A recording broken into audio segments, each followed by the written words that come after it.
history often feels like a story we already know. The rise of farming, the birth of cities, the triumphs of empires told in a straight line from past to present. But scattered across the world are discoveries that refuse to fit. Carved stones, buried temples, cryptic texts, and artifacts pulled from the earth that ask more questions than they answer. Some of these finds are undeniably real, measured and dated by science. Others hover between artifact and legend, their origins blurred by time. What unites them is their ability to unsettle what we thought we understood. They suggest forgotten skills, unexplained journeys, and civilizations more complex than our timelines allow. Each mystery is a fragment, a clue. Together, they reveal that the past is not closed, it is a puzzle, with pieces missing, misplaced, or misunderstood. In this journey, we will explore 26 archaeological discoveries that challenge history's neat chapters. From temples older than farming to maps drawn centuries before explorers set sail, these are stories that remind us how fragile our knowledge truly is. And we begin where history itself seems to stumble at Göbekli Tepe, a temple built 11,000 years ago when civilization was not supposed to exist at all. In 1994, atop a dusty hill in southeastern Turkey, archaeologists uncovered towering stone pillars arranged in deliberate circles. Carbon dating revealed they were built 11,000 years ago, 6,000 years before Stonehenge. The builders were hunter-gatherers, not farmers. Yet they raised a temple complex that defied everything we thought we knew about the dawn of civilization. The site is called Göbekli Tepe, literally, Potbelly Hill. On the surface it looked like an ordinary rise, above the plains near the city of Şanlıurfa. For decades, local shepherds grazed their flocks there, unaware of what lay beneath. Early surveys in the 1,960 seconds dismissed scattered limestone fragments as medieval gravestones. But when German archaeologist Klaus Schmidt returned in 1994, his trained eye caught something different. The stones were not natural, and they were far too massive to be markers. Excavation revealed something extraordinary. T-shaped pillars, each weighing up to 10 tons, standing in circles across the summit. Some reached 16 feet tall, aligned in deliberate patterns. What shocked archaeologists was the dating. Around 9,600 BCE, humanity was still supposed to be living in small, mobile groups without agriculture, permanent settlements, or complex social structures. Yet here were monuments of breathtaking scale and sophistication. The pillars were more than stone slabs. They were covered with carvings, lions, scorpions, snakes, foxes, vultures, and abstract symbols. These were not the gentle animals of cave art. They were predators, creatures of danger and death. Some scholars believe they represented myth, cosmology, or perhaps constellations mapped in stone. Others see them as guardians of a ritual space. Still, no one can explain why a society of hunter-gatherers invested decades of effort into such a site. The sheer logistics are staggering. With no wheels, no beasts of burden, and only stone tools, workers had to quarry, carve, transport, and erect thousands of tons of limestone. At least 16 stone circles lie, buried across an area of 22 acres, though less than 10% has been excavated. Each ring has two central pillars flanked by smaller stones, arranged with careful symmetry. Göbekli Tepe has no evidence of homes, hearths, or permanent living. It was not a village. It was a gathering place, likely, ceremonial, spiritual, or both. And then comes the most puzzling detail of all. After completing each circle, the builders deliberately Ebside for Cirque buried their own work. Entire rings were covered with soil and debris, preserved as though meant to be, hidden. Then, new circles were constructed on top. This cycle of building and burial went on for centuries, creating layers of sacred architecture. Why hide what they had just created? Was it ritual, closure, or a way of sealing the space for eternity? The answers remain elusive. Nearby discoveries deepen the enigma. Just 20 miles away, geneticists found the earliest evidence of domesticated wheat, dated to roughly 10,500 years ago. Some scholars propose that religion, not survival, may have driven the birth of agriculture, that people first gathered here for ritual and only later learned to farm in order to sustain the crowds who came. Grow out of civilization. Civilization may have grown out of belief. The carvings, too, whisper of forgotten worlds. Vultures, often linked with death rituals, appear prominently.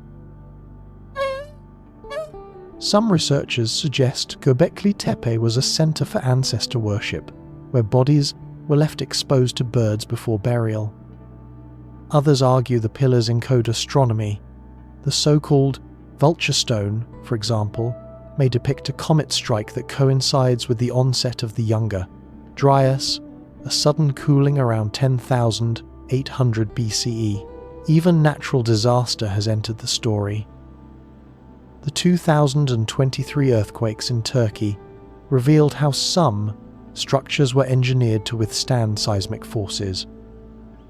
That means the builders not only moved stones of immense weight, but also understood enough about stress and stability to make them endure in a quake-prone region.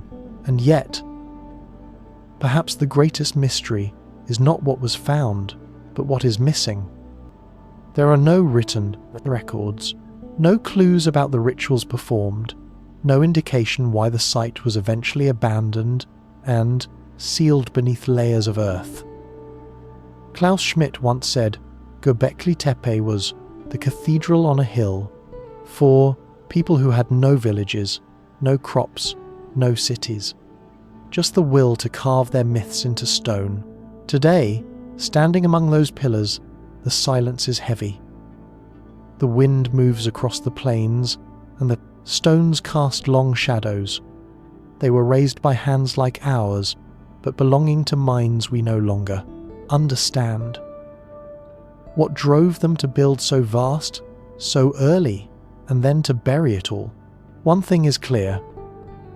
Göbekli Tepe should not exist, yet it does, and beneath its soil more circles wait to be uncovered. Circles that may change not just what we know about the past, but what we thought possible at the dawn of humanity. Engineering.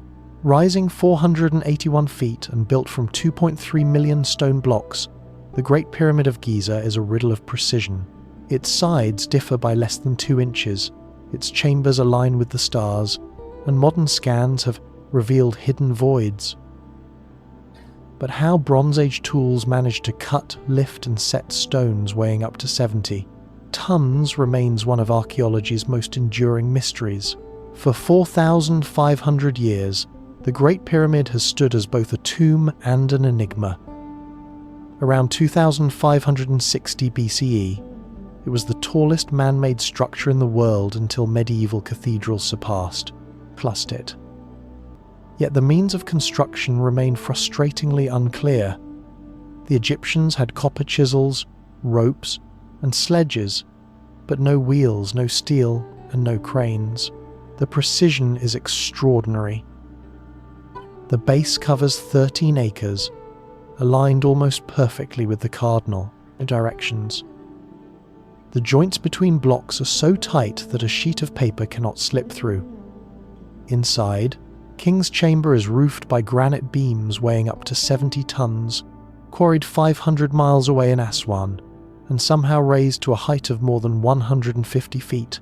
Theories attempt to explain this achievement. The straight ramp theory suggests a colossal earthen ramp extending over a mile, yet no evidence of such a ramp has been found, and it would have required more material than the pyramid itself.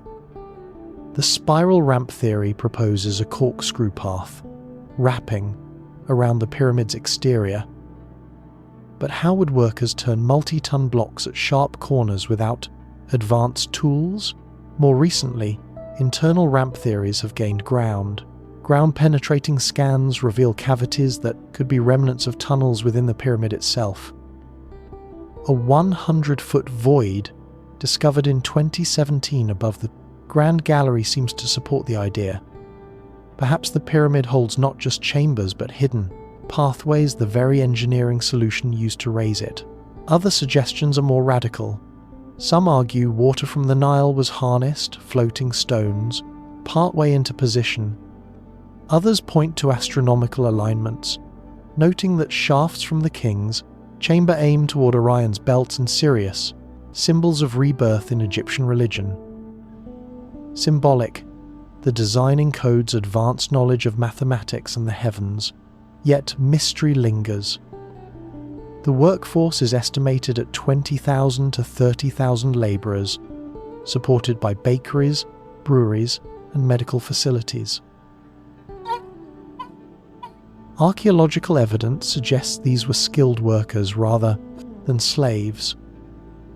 Even with organisation on that scale, lifting and positioning the largest granite beams remains unexplained.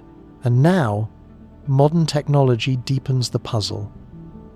Muon tomography, cosmic ray imaging, has revealed hidden chambers still sealed after thousands of years.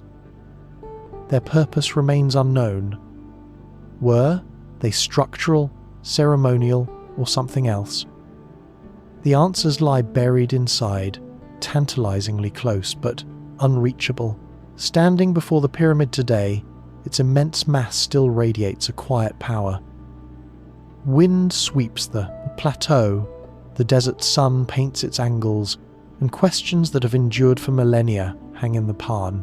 Silence. Perhaps the builders intended it that way. A monument not just to a king, but to the enduring mystery of human ambition. The Great Pyramid should be a solved riddle of stone. Yet, with every new discovery, the questions only grow. And somewhere within its hidden voids, the greatest secret may still wait. The iconic circle of stones on Salisbury Plain has been studied for centuries. Astronomers see an ancient observatory. Historians see a cemetery. Mystics call it a portal. Yet no theory fully explains why people dragged 50-ton stones across 150 miles of rugged terrain to erect this monument 5,000 years ago. Stonehenge was begun around 3,100 BCE and evolved in stages over more than a millennium. The version was not the towering stone circle we know today, but a circular ditch and bank, marked with post holes that once held wooden beams. Archaeologists discovered that some of these pits contained human cremations, making Stonehenge one of the earliest large-scale cemeteries in Britain. Centuries later were the great stones raised. The stones came in two main types. The smaller blue stones, each weighing several tons, were transported from quarries in Wales, nearly 150 miles away. How they were moved is still debated. Some suggest teams dragged them on wooden sledges overland. Others argue they were floated along rivers, on rafts. However it was done, the feat required immense coordination. Later, the builders added the massive sarsen stones, some standing over 20 feet tall and weighing 50 tons, hauled from the Marlborough Downs about 20 miles north. The engineering is astonishing. The builders shaped the stones with stone hammers, creating mortise and tenon joints to lock the lintels atop the uprights. These were not crude constructions, but carefully fitted pieces designed to last for millennia. The precision is visible even today in the way the lintels curve to form a continuous ring, and in the subtle widening of uprights toward the top to correct for perspective when viewed from below, the question of purpose remains unsettled. In the 1,960 seconds, astronomer Gerald Hawkins suggested, Stonehenge was a kind of ancient computer able to predict eclipses and track celestial cycles. Alignments with the solstices are undeniable. The central axis of Stonehenge points toward the midsummer sunrise and midwinter sunset between the stones, as it must have done in the deep past. But archaeology complicates the story. Excavations show Stonehenge was not an isolated monument. It was part of a broader ritual landscape filled with avenues, smaller stone circles, and wooden henges. At nearby Durrington Walls, evidence of vast feasting has been found. Animal bones, pottery, and houses for workers. This suggests Stonehenge was a gathering place, a site for ceremonies that brought distant communities together. Burials add another layer. Dozens of cremated remains were placed around the site.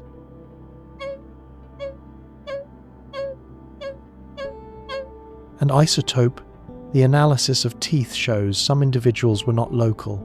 They came from as far as Wales or the Mediterranean. Stonehenge may have been both a cemetery and a pilgrimage site, where people brought their dead to rest among the stones. And yet mysteries persist.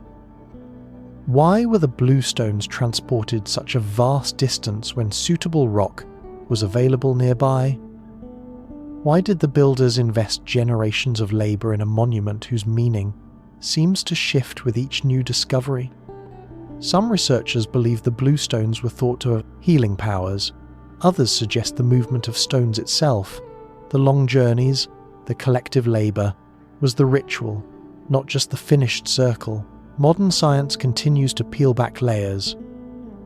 In 2020, ground-penetrating radar revealed hidden pits, forming a massive ring around Durrington Walls, dwarfing Stonehenge itself. The monument was not alone but part of a landscape-scale design. Still, no written record survived to tell us what the builders thought as they raised stone after stone against the sky. Stand at Stonehenge today, and the wind whips across the plain. The stones cast long shadows as they have for thousands of years. They are silent, yet charged with presence. Observers can measure their alignments, trace their origins, and catalogue their burials. But the question of why remains unresolved. Perhaps that was always the point. Stonehenge is not a calendar, not a tomb, not a temple, but all of these at once. A monument that holds its secrets by design, pulling us back across time into a mystery that refuses to end. Across Peru's desert floor stretch massive geoglyphs of animals, spirals, and lines so large they can only be seen from above. Carved more than 1,500 years ago, the Nazca lines spark theories of astronomical calendars, ritual walkways, and even messages to gods or to something beyond the skies. The Nazca lines are etched into the coastal plain about 250 miles south of Lima. At first glance, the region looks barren, an endless desert of rock and sand, whipped by winds. But from above, patterns emerge. Straight lines running for miles, trapezoids stretching across the horizon, and figures of animals, plants, and abstract shapes spread over 200 square miles. The largest designs are over 1,200 feet long.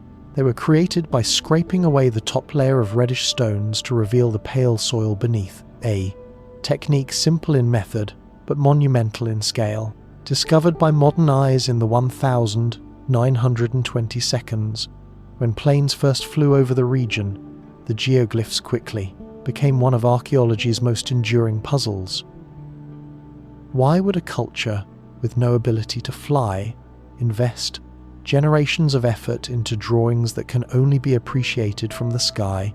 The designs include hummingbirds, monkeys, spiders, condors, and even a figure some call the astronaut. With round eyes and raised hands, there are also hundreds of straight lines, some running dead straight for up to 12 miles. The sheer quantity is overwhelming: more than 800 lines, 300 geometric figures, and 70 biomorphic shapes. To this day, no definitive explanation accounts for them all. One of the earliest theories suggested they were astronomical calendars.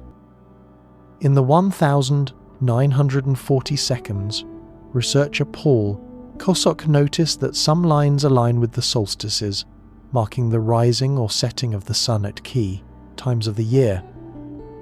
His student, Maria Reiche, dedicated her life to studying the lines, arguing they formed a vast observatory for tracking stars and predicting agricultural cycles. She became known as the Lady of the Lines, spending decades mapping them, protecting them, and insisting they held cosmic significance. But astronomy alone cannot explain the vast variety of forms. Other archaeologists propose the lines were ritual pathways. Excavations show offerings, broken pottery, shells carried from the coast, and even evidence of wooden posts that may have marked ceremonial stations. Perhaps participants walked the lines during processions, tracing sacred routes to call for rain in this arid land. Relied on fragile water systems, and survival meant controlling the desert's scarce resources.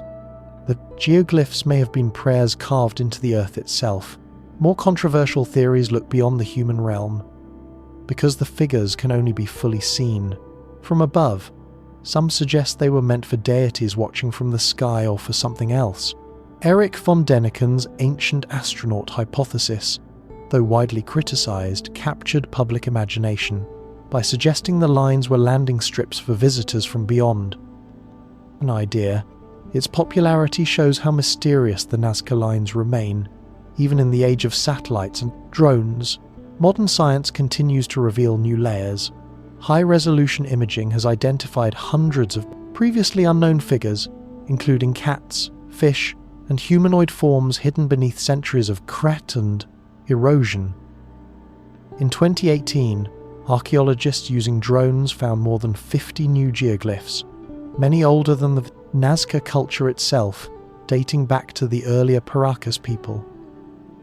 The desert has preserved them for millennia, but wind, erosion, and human activity now threaten their survival. What is certain is that creating the lines required extraordinary coordination. Without aerial perspective seems impossible, yet archaeologists have shown that simple tools, stakes, ropes, and sightlines could achieve the precision. It was not technology that made the geoglyphs, but vision, organization, and belief stand among the Nazca lines, and they seem almost invisible, a few shallow furrows in the dust, but rise into the air. And the desert transforms into a canvas of symbols too vast to belong to any one purpose. Calendar, pilgrimage, prayer, or offering. They may have been all of these at once, and perhaps that is the true mystery. The Nazca lines were not meant for fleeting eyes, but for eternity. They endure in silence across the desert, vast messages scratched into the earth, messages we can read, but not yet understand. In 1901, divers off a Greek island recovered corroded bronze fragments from a shipwreck. X-rays revealed a device of astonishing sophistication: eclipses and planetary movements. Built in 100 BCE, it showed mechanical knowledge not seen again for another 1,000 years. The discovery began in the waters near Antikythera, a small island between Crete and mainland Greece. Divers searching for sponges stumbled upon the wreck of an ancient ship, scattered with statues, pottery, and treasures.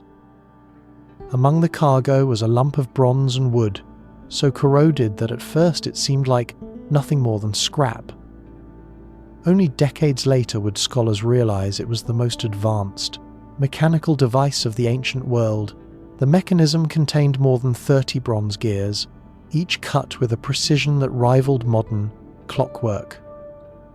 When researchers reconstructed its function, they found it could predict the phases of the moon, the timing of eclipses, and even the positions of planets across the zodiac. Turning a simple hand crank set the gears in motion, simulating the movements of the heavens.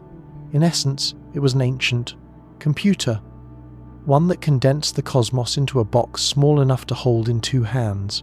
What astonished historians was the timeline. The device dates to around 100 BCE, likely built in Rhodes or another center of Greek science. Yet after the shipwreck, there is no evidence of such technology for the mainland, over a millennium. The next known mechanical astronomical clocks would not appear in Europe until the 14th century. How could such knowledge emerge so early, only to vanish? The mechanism's inscriptions offer some clues. Tiny Greek letters etched into the plates describe cycles of the moon, eclipse predictions, and references to the Olympiad calendar, linking the machine not only to science, but also to ritual and games. It suggests the mechanism was not just a scientific tool, but part of cultural life, connecting celestial events to human activities. Still, questions linger. Who built it? Some point to Hipparchus of Nicaea, the great astronomer of the 2nd century BCE, whose work on lunar motion may have inspired the device. Others argue it reflects a broader tradition of lost Hellenistic engineering. Ancient texts mention complex automata, moving statues, and intricate gearwork, but none survive at this level of sophistication. Modern imaging has revealed even more. In 2005, advanced X-ray tomography uncovered hidden inscriptions, allowing researchers to reconstruct previously unknown features. The device likely modeled not just the Sun and Moon, but also the 5 known planets: Mercury, Venus, Mars, Jupiter, and Saturn, tracking their retrograde motions with astonishing accuracy. Its back panel contained spiral dials that predicted eclipses to the exact month, centuries in advance. And yet, the mechanism raises unsettling questions. If one such device survived only because it was lost at sea, how many others once existed? Was this a unique masterpiece, or a product of a larger workshop of genius engineers whose creations disappeared into history? The absence of other examples leaves only speculation. The shipwreck itself deepens the mystery. Believed to date to around 70 BCE, it may have been carrying treasures to Rome after the conquest of Greece. Among statues of heroes and gods, the mechanism lay, hidden, its gears slowly locking under corrosion, waiting to be rediscovered nearly 2 millennia later. Today, the Antikythera mechanism sits in the National Archaeological Museum in Athens, displayed in fragments alongside painstaking reconstructions. Visitors can see its delicate teeth, impossibly precise for its age, and imagine the ancient hand that turned its crank. It is both a marvel and a reminder of how much knowledge may have been lost. The Antikythera mechanism should not exist, not at that point in history, yet it does, and it forces us to ask, what other inventions, what other sciences once rose and then vanished, leaving only whispers in corroded bronze? Scattered across Rapa Nui stand nearly 900 giant stone heads, some weighing over 80 tons. Between 1100 and 1600 CE, they were somehow moved miles from quarries to their current positions. Recent studies revealed many have buried torsos. But why the islanders invested such colossal effort in these silent giants remains unclear. The story of Easter Island, known to its Polynesian inhabitants as Rapa Nui, begins in isolation. More than 2,000 miles from the nearest continental landmass, it is one of the most remote inhabited islands on Earth. When Polynesian voyagers arrived around 1200 CE, they brought with them crops, chickens, and cultural traditions that would soon manifest in monumental form. Over the centuries, they carved nearly 900 moai from volcanic tuff, basalt, and other stones, creating statues that still dominate the island's landscape. At first glance, the moai appear as heads rising solemnly from the earth. But excavations revealed most are full-bodied figures with torsos buried up to their shoulders by centuries of shifting soil, more than 30 feet tall. The largest unfinished moai still attached to its quarry wall would have been 70 feet and weighed over 150 tons had it ever been completed. The enigma lies not only in their size but in their transport. The primary quarry, Rano Raraku, lies miles from many of the statue's final resting places. Without wheels, draft animals, or metal tools, the Rapa Nui people had to devise ingenious methods. For decades, scholars debated whether the statues were dragged horizontally on sledges, rolled on logs, or tilted upright and walked using ropes. In recent experiments, teams managed to shuffle replicas upright across short distances, suggesting the walking moai may not be myth, but memory. Each statue was placed upon a stone platform called an ahu, often near the coastline. From here, they gazed inland, not out to sea. Oral traditions say they represented ancestors, projecting mana spiritual power over the living. The moai were not merely monuments but guardians, linking the people of Rapa Nui to their lineage and their land. Yet building them came at a cost. By the 17th century, the island's forests were gone. Palm trees once covered Rapa Nui, but overharvesting for tools, transport and fuel left the land bare. Soil eroded, crops failed, and conflict followed. The moai themselves were toppled during these internal struggles, many lying face down where they fell.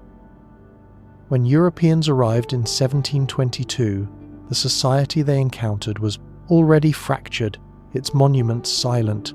Still, the moai endure as symbols of resilience as much as mystery. Their creation demonstrates extraordinary social organization. Hundreds of workers were needed to quarry, carve, and transport each statue. Rituals, feasts, and ceremonies must have accompanied the work, binding the community through shared belief. The act of building may have been as important as the statues themselves. Recent studies add nuance. Archaeologists discovered that quarries like Rano Raraku were not just extraction sites but sacred landscapes, with unfinished moai and carvings suggesting continuous ritual activity. Soil analysis around the quarry revealed evidence of fertilized gardens, indicating that statue making was tied not to collapse but to agricultural innovation. This challenges the old narrative of ecocide, showing that the islanders adapted creatively until later. External pressures, including European contact, slave raids, and disease, brought deeper devastation, and still questions remain. Why did the islanders eventually stop carving?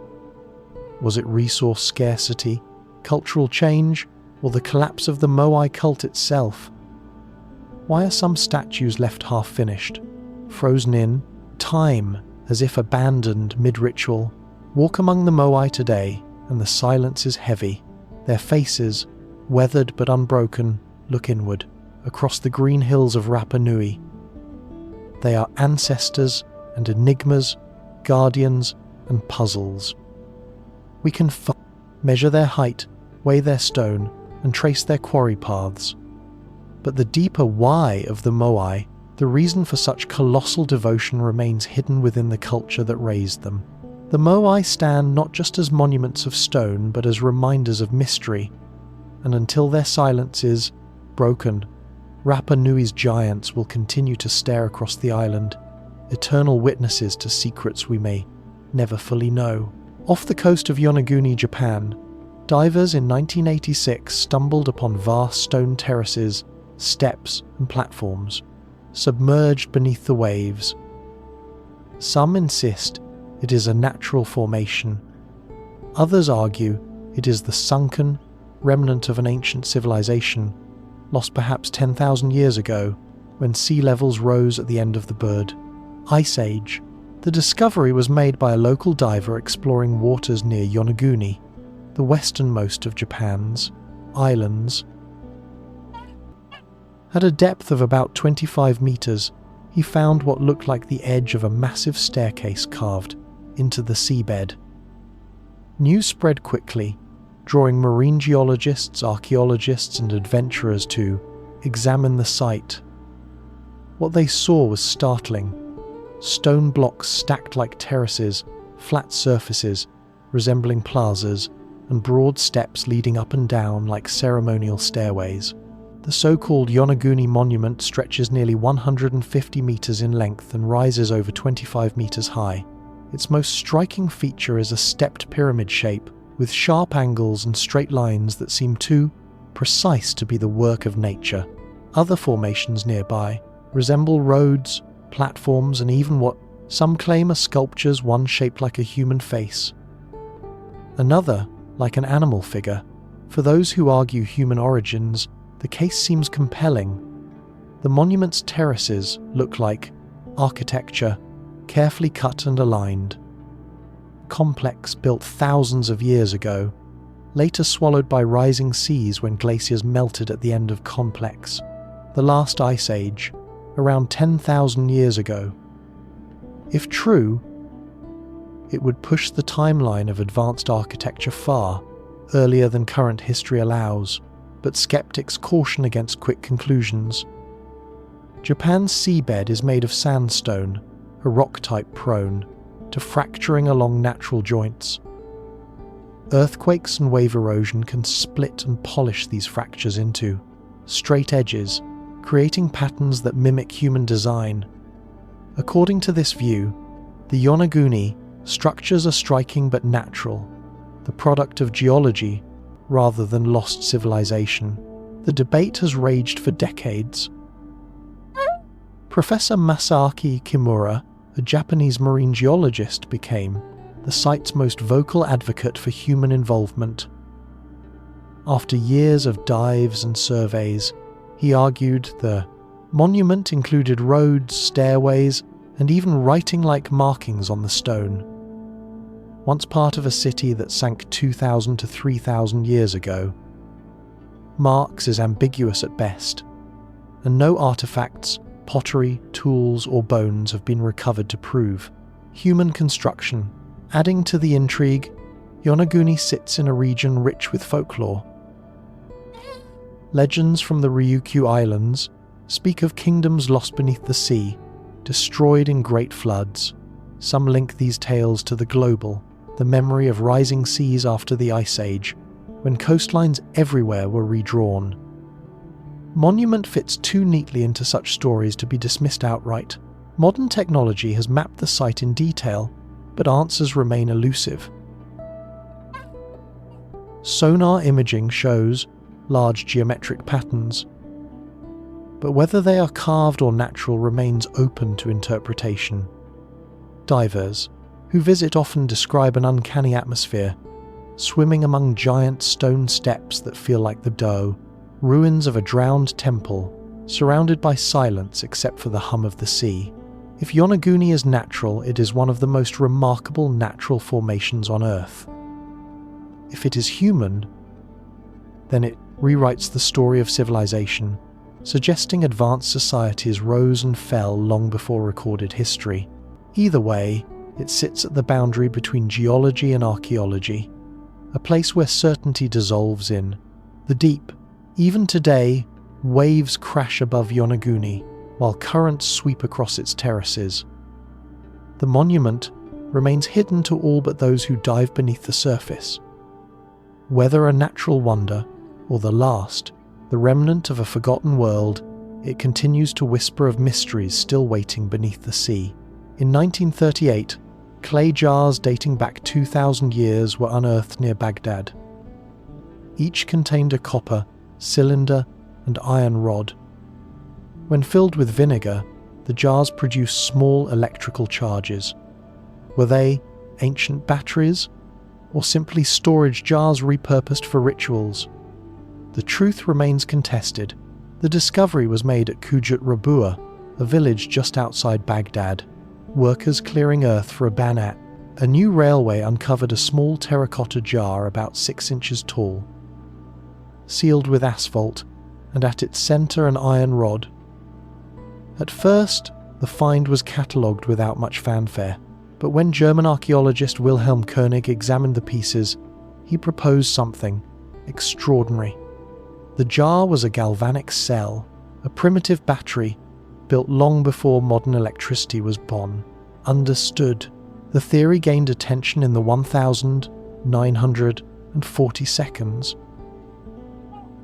when researchers reconstructed the jars and filled them with acidic liquids like vinegar or lemon juice.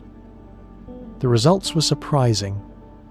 The devices generated between 0.5 and 2 volts of electricity, enough to shock the skin or power a small reaction. Suddenly, a 2,000-year-old artifact seemed to challenge the timeline of technological history. But what could the ancients have used such a device for? Some speculated the batteries were used in electroplating, coating objects with thin layers of precious metal. Gold-plated artifacts have been found in Mesopotamia, and the Baghdad battery offered a tempting explanation. Others suggested medicinal uses, perhaps delivering mild electrical stimulation in healing rituals. Still others saw them as religious tools, designed to produce a mysterious tingle that worshippers might interpret as divine power. Skeptics, however, urge caution. Many archaeologists argue the jars were simply storage vessels, possibly for scrolls, sacred texts, or ritual offerings. The copper and iron might have served symbolic purposes, not electrical ones. No wires or conductors were found with the jars, and no clear evidence of lifetime electroplated objects directly linked to them exists. To some, the idea of ancient electricity says more about modern imagination than about ancient intention. The debate intensified in the 1970 seconds when museums began displaying replicas of the Baghdad battery, wired to small bulbs. These demonstrations delighted visitors but risked oversimplifying the mystery. Producing a spark in a laboratory is not the same as proving ancient people understood electricity's principles or had practical applications for it. Context adds another layer of intrigue. The jars are dated to the Parthian period, around 200 BCE to 200 CE, a time when the region was a crossroads of cultures and knowledge. Mesopotamia was already home to advanced astronomy, medicine, and engineering. Could an accidental discovery of galvanic reactions have inspired experimentation, or was it entirely coincidental, the result of materials assembled for ritual or symbolic purposes, later misinterpreted by modern science? Unfortunately, much of the evidence has been lost. The original artifacts were housed in the National Museum of Iraq, but during the 2003 invasion of Baghdad, looting scattered countless treasures. Some reports claim the original Baghdad batteries were among the stolen or destroyed objects.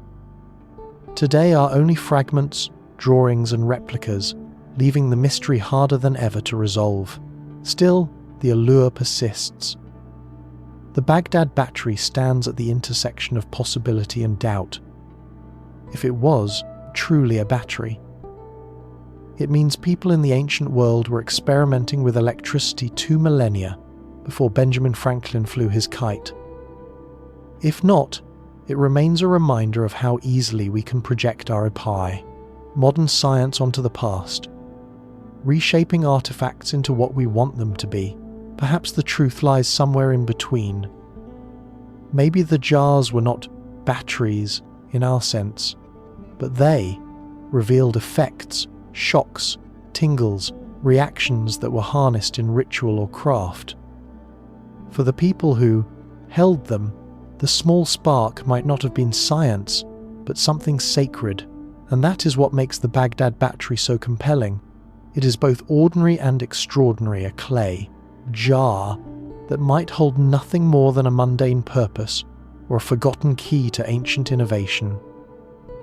Until definitive proof emerges, its charge lies not in vaults, but in mystery, written in an unknown script filled with bizarre plants, astronomical diagrams, and naked figures bathing. In strange pools, the Voynich manuscript has resisted every attempt at translation. Carbon dated to the early 1400s, it sits in Yale's library, still taunting cryptographers with secrets that may never be unlocked.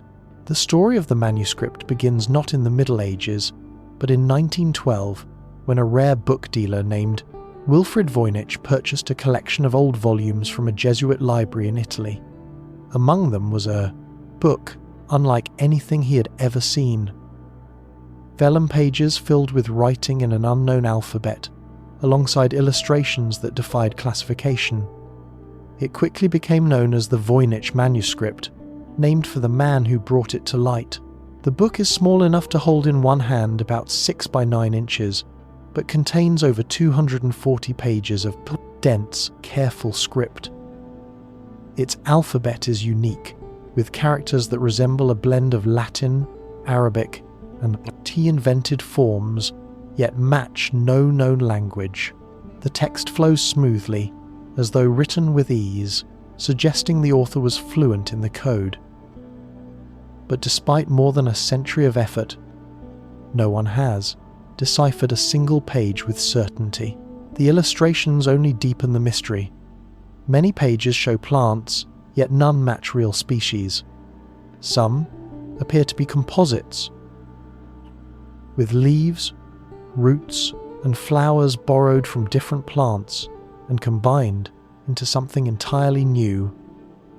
Other sections depict astronomical diagrams, stars, suns, and moons linked by delicate lines. The strangest drawings are those of naked women, sometimes immersed in green, pools, sometimes linked by pipes that resemble plumbing. These images suggest themes of fertility, health, or alchemy, but nothing is clear. Carbon dating places the vellum between 1404 and 1438, situating the manuscript in late medieval Europe. But its exact origin is unknown. Scholars have suggested Italy, Central Europe, or even the Czech lands.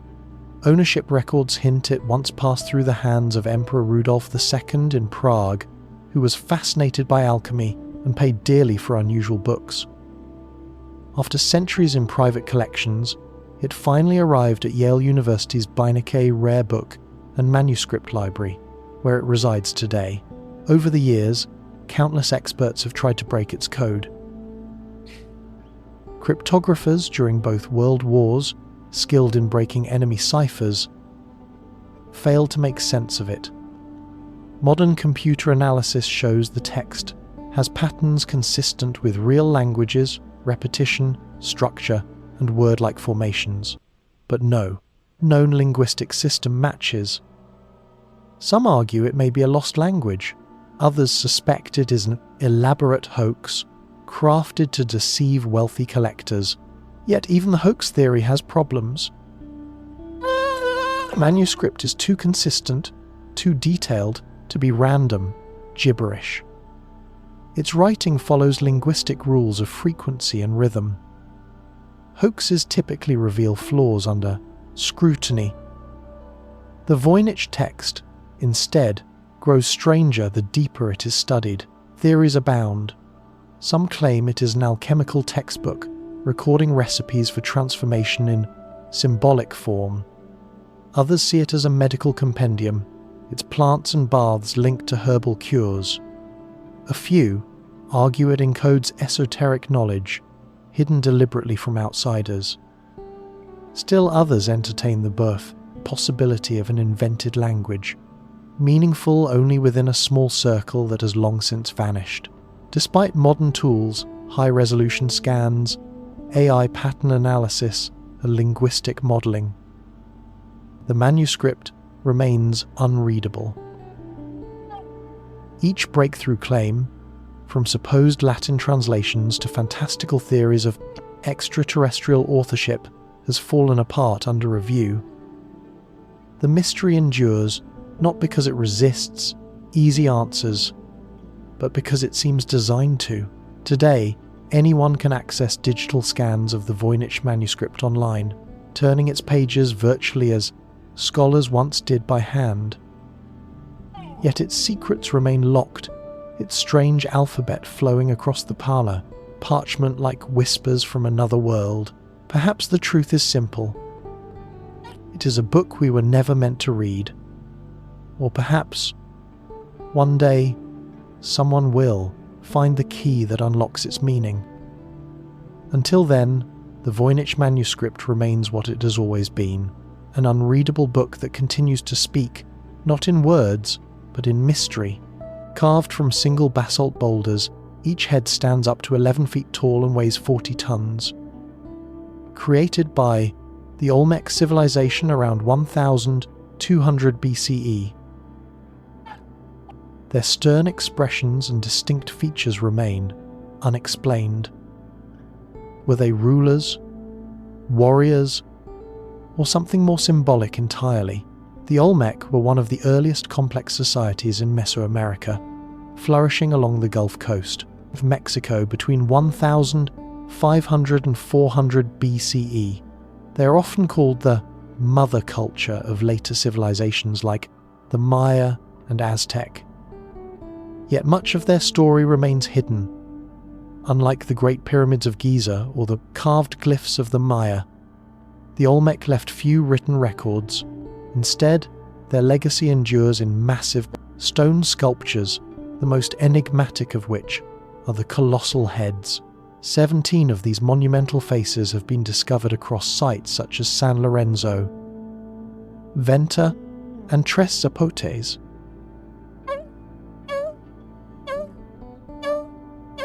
Each was hewn from a single block of basalt, some quarried and transported from mountains over 50 miles away.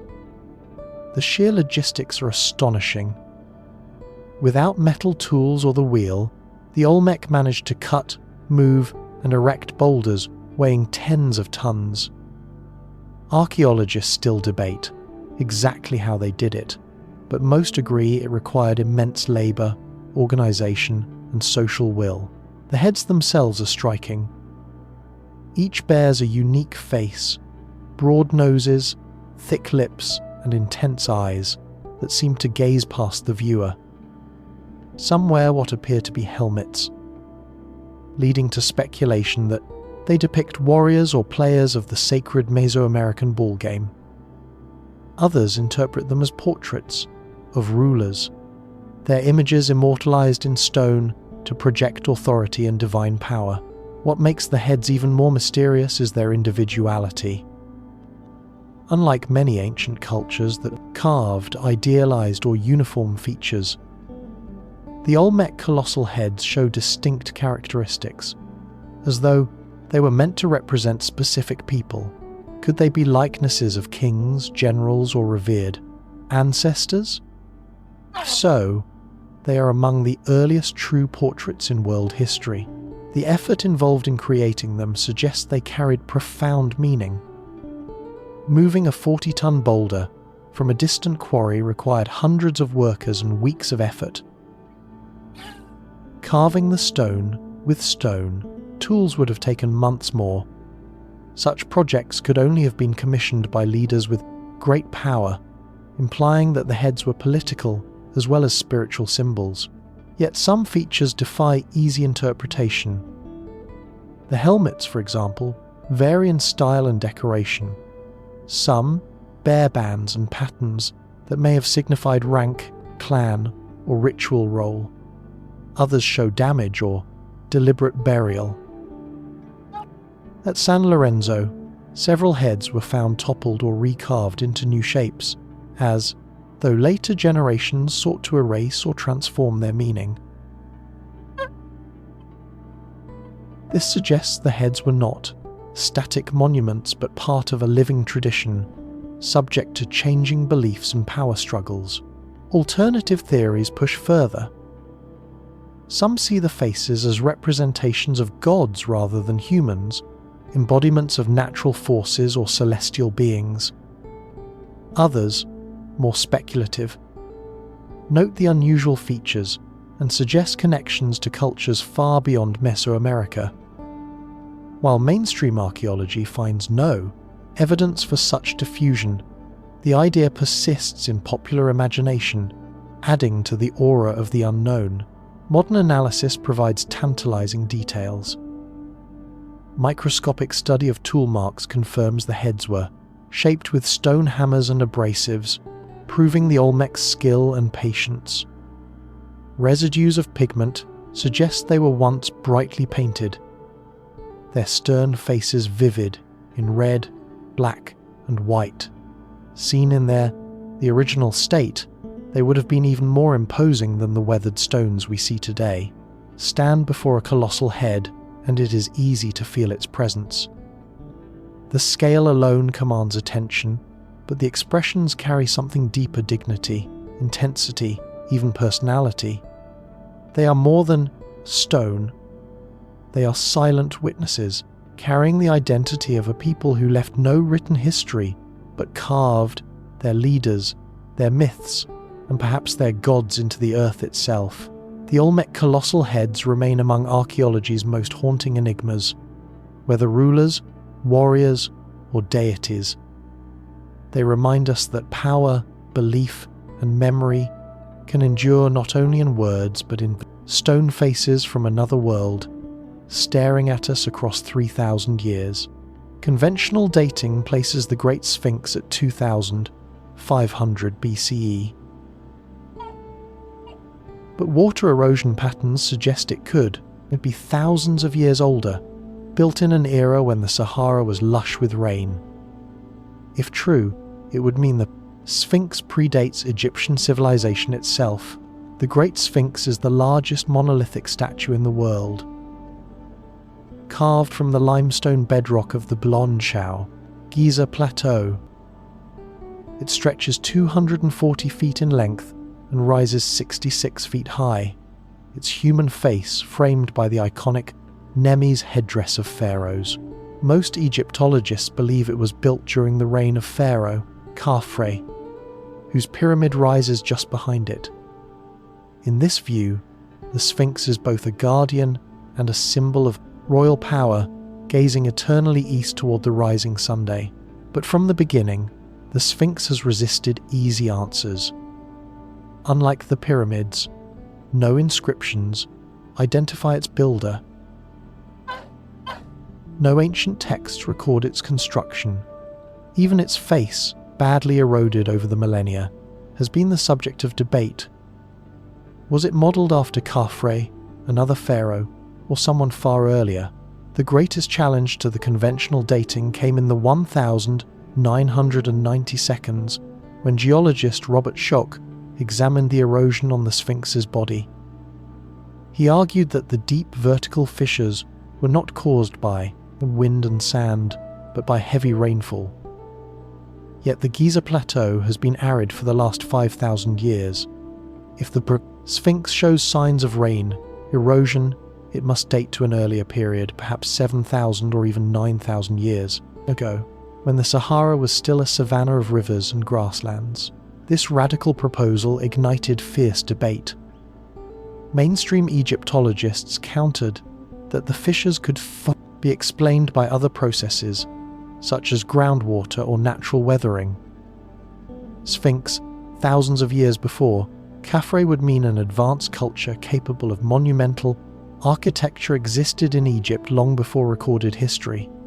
Such a claim requires more evidence than erosion patterns alone. Still, the theory refuses to fade. Supporters note that the head of the Sphinx seems disproportionately small compared to its massive body, suggesting it may have been recarved from an earlier design. If the original statue was built in deep antiquity, later pharaohs may have reshaped its face to match their own era. This could explain why the head appears better preserved than the body it was cut later into. Harder stone. Archaeological evidence adds both clarity and confusion. Old Kingdom tools and workers' camps consistent with the Khafre attribution. Yet the possibility remains that these represent restoration or reuse, not the original construction. The truth may be layered, with the Sphinx standing as a monument repurposed across ages, its origins deeper than we realize. Legends from later Egyptian history add another layer of mystery. The so-called dream stele of Pharaoh Thutmose IV, erected between the paws of the Sphinx, recounts how the young prince fell, asleep in its shadow, and dreamed the statue promised him kingship if he cleared away the sands. This 3,000-year-old inscription proves that even in antiquity, the Sphinx was already ancient, half-buried, and enigmatic to those who inherited it. Modern technology has added tantalizing hints. Ground-penetrating surveys in the 1,990 seconds revealed cavities beneath the monument. Possible chambers or tunnels, though their purpose remains unknown. Were they quarries, storage rooms, or something older still? Until they are fully explored, speculation will remain. Standing before the Sphinx today, its face battered, its nose long gone, the air of mystery has been overwhelming. It has watched over the plateau for thousands of years, through sandstorms, floods, and empires that rose and fell in its shadow. Whether built by Khafre in 2500 BCE or by an earlier, forgotten culture, it remains one of the world's greatest enigmas. The Great Sphinx is more than a monument. It is a question carved in stone, its gaze fixed on the round horizon, its secret sealed in silence, waiting for us to uncover the truth. In the Indus Valley, the ruins of Mohenjo-Daro suggest a thriving city of 40,000 people. But its sudden collapse remains a puzzle. Archaeologists uncovered skeletons that seem to have fallen mid-step, and bricks fused as though exposed to extreme heat. Was it warfare, disaster, or something unknown? Mohenjo-Daro was one of the great cities of the Indus Valley civilization, flourishing around 2500 BCE in Efare, what is now Pakistan. Along with Harappa and dozens of other settlements, it formed part of a sophisticated urban culture that rivaled Egypt and Mesopotamia. Wide streets, multi-room houses, public baths, and advanced drainage systems reveal a society with remarkable civic planning. The famous Great Bath, a large brick-lined pool, suggests ritual or communal use, evidence of both social organization and shared belief. Unlike many ancient cities, Mohenjo-Daro shows no evidence of palaces or grand temples. Instead, its focus appears to have been on practical infrastructure. Standardized brick sizes across the city hint at centralized authority and meticulous planning. Archaeologists have uncovered granaries, wells, and sewage systems that surpassed those of later civilizations. For centuries, the city thrived until suddenly it did not. The mystery lies in its decline. Around 1900 BCE, Mohenjo-Daro was abandoned. Archaeologists found skeletons scattered in the streets, lying as if death came swiftly. Outstretched, their posture frozen in a final moment.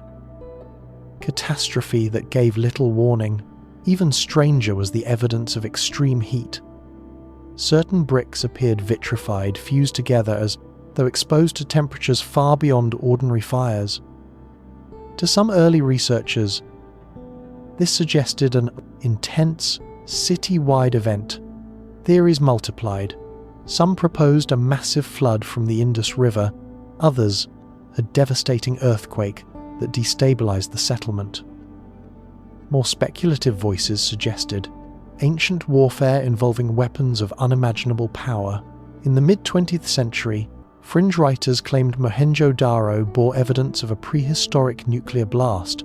They pointed to fused stone, sudden death, and references in ancient Indian texts like the Mahabharata, which describe weapons as bright as 1,000 suns. While mainstream archaeology firmly rejects the nuclear theory, arguing the vitrified bricks could be explained by accidental fires or kilns left burning too hot, the imagery has persisted in popular imagination. The more conventional explanations, though less dramatic, remain puzzling. The city fell to climate change, as shifting rivers and droughts disrupted agriculture. Others suggest the Indus Valley was destabilized by earthquakes, which altered the course of the Indus River, leaving the city without reliable water supply. Epidemic disease may also have played a role. The skeletons in the fixed streets, they argue, may not represent mass death in a single moment, but bodies left unburied during times of crisis. And yet, some details still resist easy explanation. Only a fraction of Mohenjo-Daro has been excavated. Estimates suggest up to 90% of the site remains buried beneath silt and modern settlement. Within those layers may lie the true key to its fate. Each excavation uncovers new surprises. Tools, seals, bearing undeciphered script, jewelry of gold and carnelian. The Indus script, carved onto hundreds of small seals, has never been translated. Without it, the voices of Mohenjo-Daro's people remain silent. Today, the ruins stretch across the plain brick platforms, streets, and walls softened by time. The great bath lies empty, its water long vanished. The silence is heavy, broken only by wind and the footsteps of visitors who walk through streets where tens of thousands once lived. What ended Mohenjo-Daro remains uncertain. Was it flood, drought, disease, or conflict? Or was it a convergence of forces, natural disaster, and human struggle that erased a city in its prime? The mystery is not just about how Mohenjo-Daro fell, but why its knowledge vanished with it. Its script is unreadable, its rulers unknown, its collapse unresolved. What we are left with is a city frozen in silence, its ruins whispering of lives cut short, and of a civilization that vanished almost as swiftly as it rose. In 1513, Ottoman Admiral Piri Reis drew a world map with uncanny accuracy. It depicted parts of South America and even Antarctica's coastline centuries before modern exploration. He claimed he compiled it from older sources, but no one knows what maps he saw. The story begins in the early 16th century, when Piri Reis, a skilled navigator and cartographer, served under the Ottoman Navy. In 1513, he produced a large map on gazelle skin parchment, showing the Atlantic Ocean, the coasts of Europe and Africa, and newly revealed lands across the sea. Only a fragment survives today, preserved in Istanbul's Topkapi Palace. Yet even this incomplete piece has sparked centuries of debate. The map's accuracy is startling. South America is drawn with remarkable precision, its eastern coastline correctly oriented and proportioned. Some scholars note that details along the coast appear more accurate than European maps of the same period. More puzzling still, is a portion at the southern edge of the fragment, which some interpret as a depiction of Antarctica drawn not only centuries before its Flamen official discovery in 1820, but possibly showing the continent without its thick ice cover. How could an admiral in 1513 have known this? Piri Reis himself offered a clue. In notes written on the map, he explained that it was not his invention but a compilation of about 20 earlier charts, some of them dating back to the time of Alexander the Great. Explorers and even charts said to come from Christopher Columbus, whose original maps have since been lost. If true, this suggests a chain of knowledge stretching back into antiquity, ancient seafarers charting coastlines long before Columbus crossed the Atlantic. But the question remains, who created those earlier maps, and how accurate could they really have been? The Antarctica claim is the most controversial. In the 1,960 seconds, authors Charles Hapgood and his supporters argued that the southern portion of the map shows Antarctica's Queen Maud Land ice-free as it would have been more than 6,000 years ago. They suggested this pointed to a forgotten, advanced civilization capable of global exploration, perhaps one destroyed at the end of the Ice Age. Mainstream scholars, however, remain cautious. Many argue the supposed Antarctica is simply a distorted depiction of South America's southern tip, stretched by errors common in early cartography. The precision of coastlines, they note, can often be exaggerated by modern interpretation. Still, even without Antarctica, the accuracy of South America's coast raises difficult questions about the sources available to Piri Reis. The surviving map fragment is only one piece of a larger whole. The original may have stretched further, showing even more of the world. Unfortunately, only about 1/3 remains, making it impossible to know its full scope. What survives continues to hint at knowledge beyond what was supposed to exist in 1513.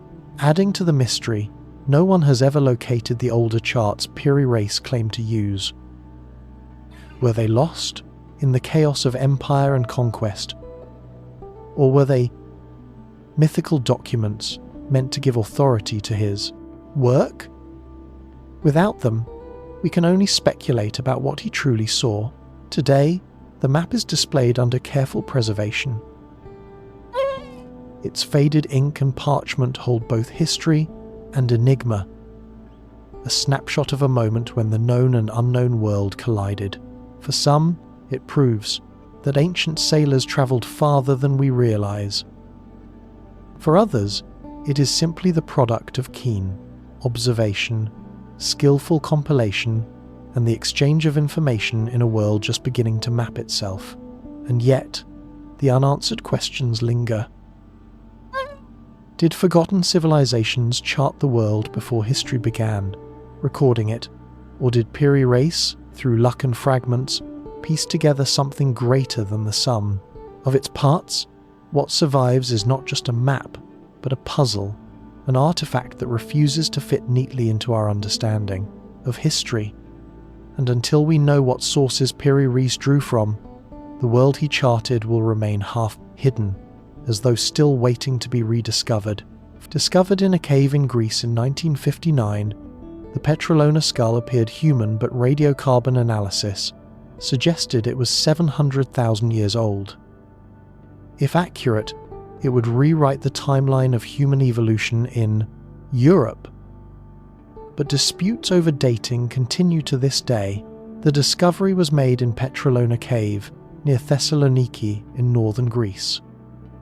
A villager stumbled upon the cave's entrance, and soon after, explorers found a skull embedded in calcite on the cave wall. Looked unmistakably human, yet its placement deep within geological layers posed immediate questions. Who was this individual, and how long ago had they lived? At first, researchers believed the skull belonged to a Neanderthal or an early form of Homo sapiens, perhaps 100,000 to 200,000 years old. But later analyses complicated the picture. In the 1972 Greek anthropologist Aris Poulianos conducted detailed studies and argued the skull was much older, closer to 700,000 years. If true, it would make the Petrolona specimen one of the oldest human ancestors found in Europe, predating accepted timelines for human presence on the continent. The implications were staggering. Standard models of human evolution place Homo erectus as the first to leave Africa, spreading into Eurasia about 1.8 million years ago. But evidence of continuous settlement in Europe is far younger, with most scholars pointing to around 500,000 years ago. A 700,000-year-old hominid in Greece would force a major rewrite, suggesting much earlier migrations or even parallel evolutionary lines developing outside Africa. The skull itself shows a blend of traits. Its brow ridges are heavy, like Homo erectus, yet its cranial capacity is larger, leaning toward later species. Some see it as a transitional form, a bridge between archaic humans and later Neanderthals. Others argue it is unique, representing a distinct lineage lost to time. Dating the skull has proven difficult. Radiocarbon dating, useful for samples up to 50,000 years, cannot but reliably measure such ancient remains. Instead, researchers turn to other methods: uranium series, dating, electron spin resonance, and geological context. Poulianos insisted his findings placed the skull at 700,000 years. Critics countered that the surrounding cave deposits could have shifted, making the skull appear older than it really is. Later studies proposed dates closer to 200,000, 350,000 years, aligning it with early Neanderthal populations. The controversy has been fierce. Poulianos' claims of extreme antiquity challenged mainstream narratives, and his work faced pushback, not only from scientific peers, but also from political authorities in supporting Greece. For decades, access to the cave was restricted, and debates over the skull became entangled, with nationalism, academic rivalries, and disputes over control of archaeological sites. Despite these tensions, the Petrolona skull remains a vital piece of the human story. Even at the more conservative dates, it shows that archaic humans thrived in Europe far earlier than once thought. The skull's morphology hints at a complex web of migrations, interbreeding, and local adaptations that shaped the human family tree, yet mystery lingers. Why was the skull alone, with no other bones nearby? Was it a burial, or had natural processes left only the head behind? And why does it seem to combine features from different species? These unanswered questions keep the Petrolona skull at the center of debate. Standing in the cool silence of Petrolona Cave, one can still see the spot where the skull was once, lodged in stone. The stalactites drip slowly, measuring time in centuries, as they did when this ancestor walked the earth. Was he one of the first Europeans? A pioneer of humanity's expansion, or a relic of an entirely different branch, long vanished? The Petrolona skull should have fit neatly into the puzzle of human evolution. Instead, it unsettled it. Whether 200,000 years old or 700,000, it remains a reminder that the story of our origins is not complete, and that sometimes a single bone can shake the timeline of humanity. A linen cloth bearing the faint image of a crucified man is venerated as the burial shroud of Jesus. Radiocarbon dating points to the Middle Ages, yet newer tests reveal anomalies in the fibers that reopen debate. Is it a medieval hoax or a relic of antiquity? The Shroud of Turin is one of the most studied and controversial artifacts in the world. Measuring over 14 feet long and 3 feet wide, It bears the faint front and back image of a man. His body shows wounds, consistent with crucifixion. Pierced wrists and feet, scourge marks across the back, and a wound at the side. The image is sepia-toned, delicate, and unlike any painting technique known from history. For centuries, it has drawn pilgrims and skeptics alike, each seeing in its fibres either the greatest relic of Christianity or the cleverest deception ever made. The cloth first surfaced in recorded history in 1354, when a French knight displayed it in a small church in Lire. Almost immediately, it attracted both devotion and suspicion. By the late 14th century, a local bishop declared it a painted fake, while others insisted it was genuine. Over time, the shroud passed into the hands of the House of Savoy and was eventually placed in Turin Cathedral in Italy, where it remains, today, displayed only on rare occasions. The turning point came in 1988, when radiocarbon dating tests were performed by 3 independent laboratories. Their results were consistent.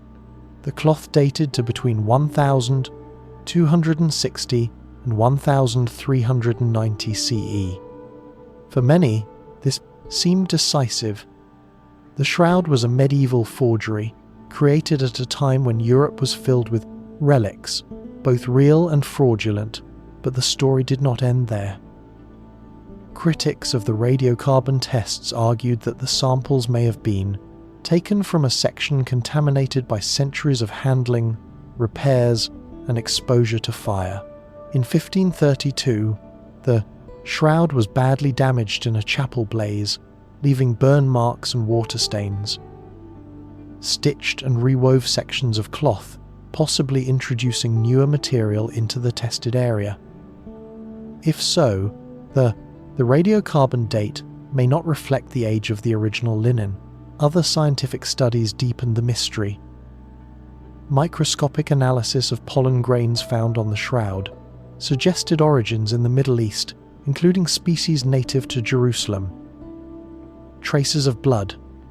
Though debate continues over whether it is truly human hemoglobin or a later addition, perhaps most puzzling is the image itself. The faint figure is not painted. No pigments or brushstrokes penetrate the fibres.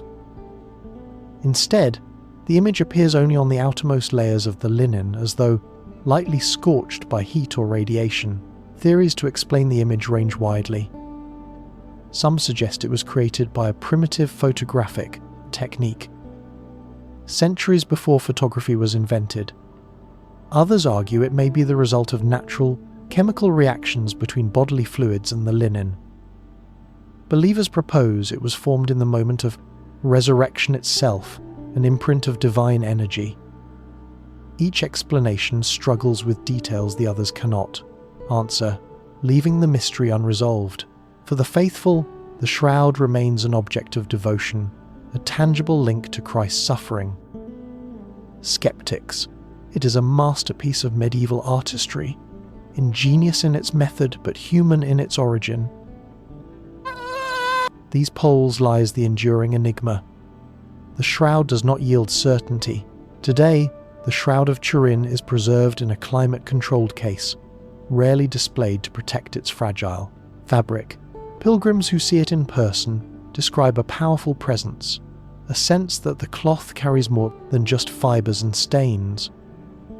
Scientists continue to test new methods, spectroscopy, DNA analysis, 3D imaging, but so far the debate only deepens. The shroud is either the world's greatest relic or its greatest forgery. Perhaps it is both a medieval object layered with meaning that transcends its origin.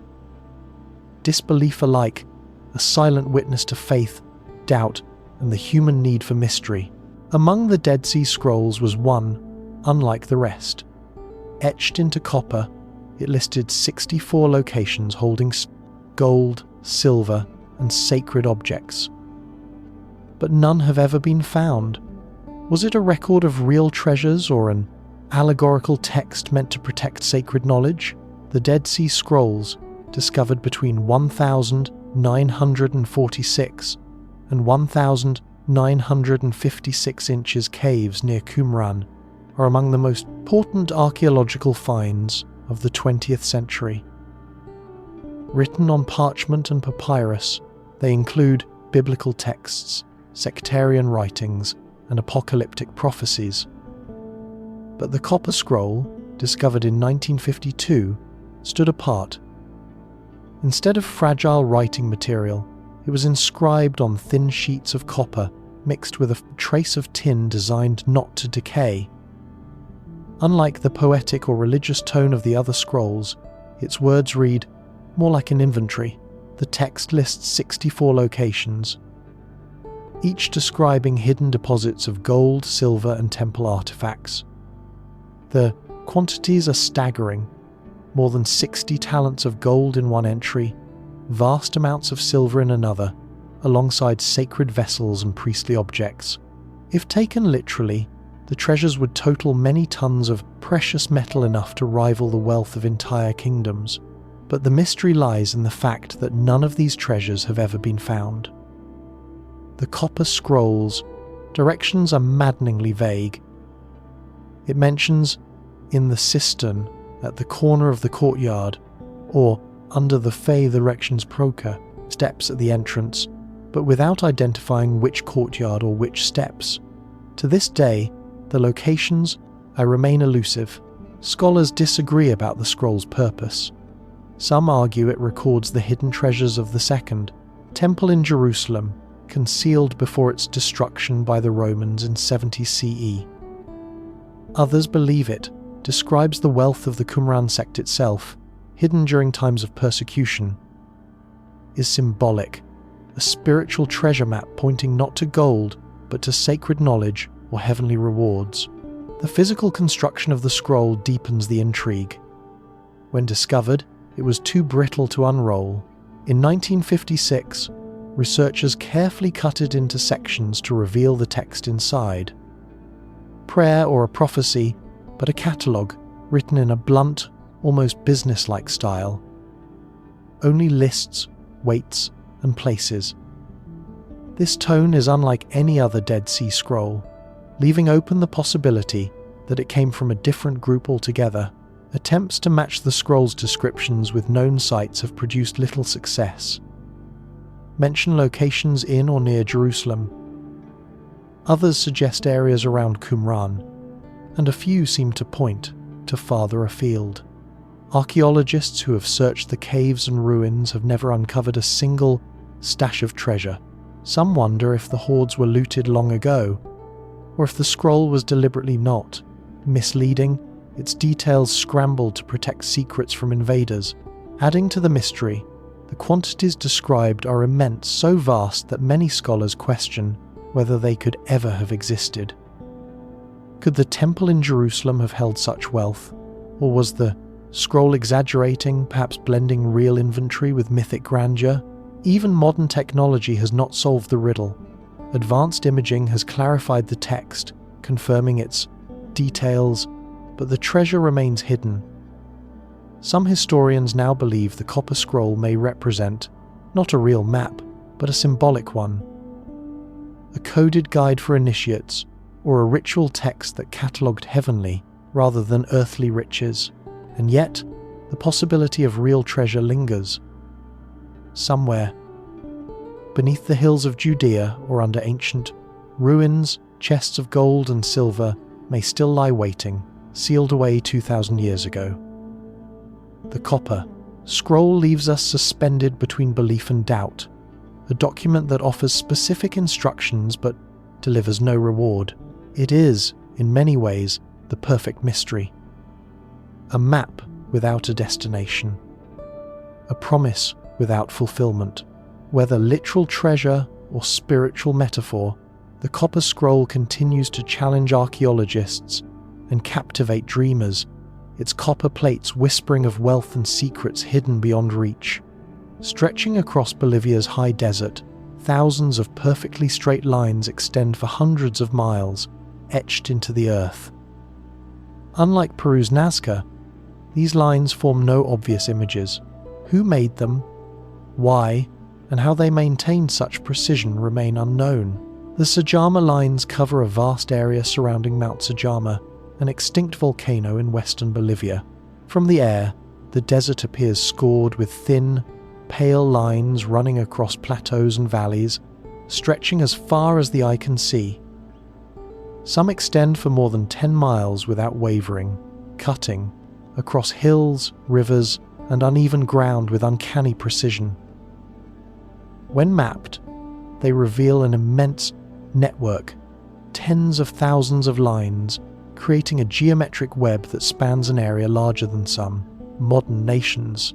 Archaeologists believe the lines were made by scraping away the dark surface soil and exposing the lighter earth beneath, much like the Nazca geoglyphs. Yet their sheer scale is staggering.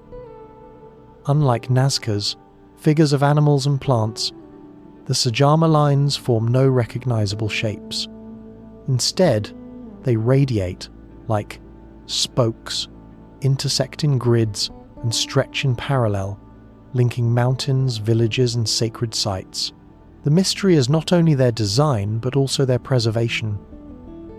The Sajama Plateau sits at an altitude of nearly 13,000 feet, swept by wind, rain, and frost. Yet the lines, some of which may be over 1,000 years old, remain visible today. It suggests they were not the work of chance, but of sustained effort by generations who valued them enough to maintain them. What purpose did they serve? One theory suggests they were ceremonial pathways used by indigenous peoples for pilgrimages. In Andean cosmology, mountains called apus were sacred beings, guardians of the land. The lines may have connected these holy places, creating a spiritual network visible both from the ground and the heavens. Walking along the paths, worshippers could have enacted rituals, their movements tracing devotion across the landscape. Another theory points to the lines as social markers, connecting settlements and water sources in an arid land. Some researchers argue they were practical routes for travelers or herders. Yet this explanation falters. The lines often run over steep terrain where no road would be useful, and their straightness ignores natural obstacles, as though symbolic meaning outweighed practicality. Others suggest astronomical alignments. Some lines point towards solstice sunrises or to constellations, significant in Andean culture. Still, the sheer number of lines makes it difficult to separate intentional alignments from coincidence. Unlike the Nazca lines, where designs clearly encode celestial and seasonal symbolism, the Sajama network may have served overlapping purposes, ritual, social, and astronomical, woven together in ways we no longer understand.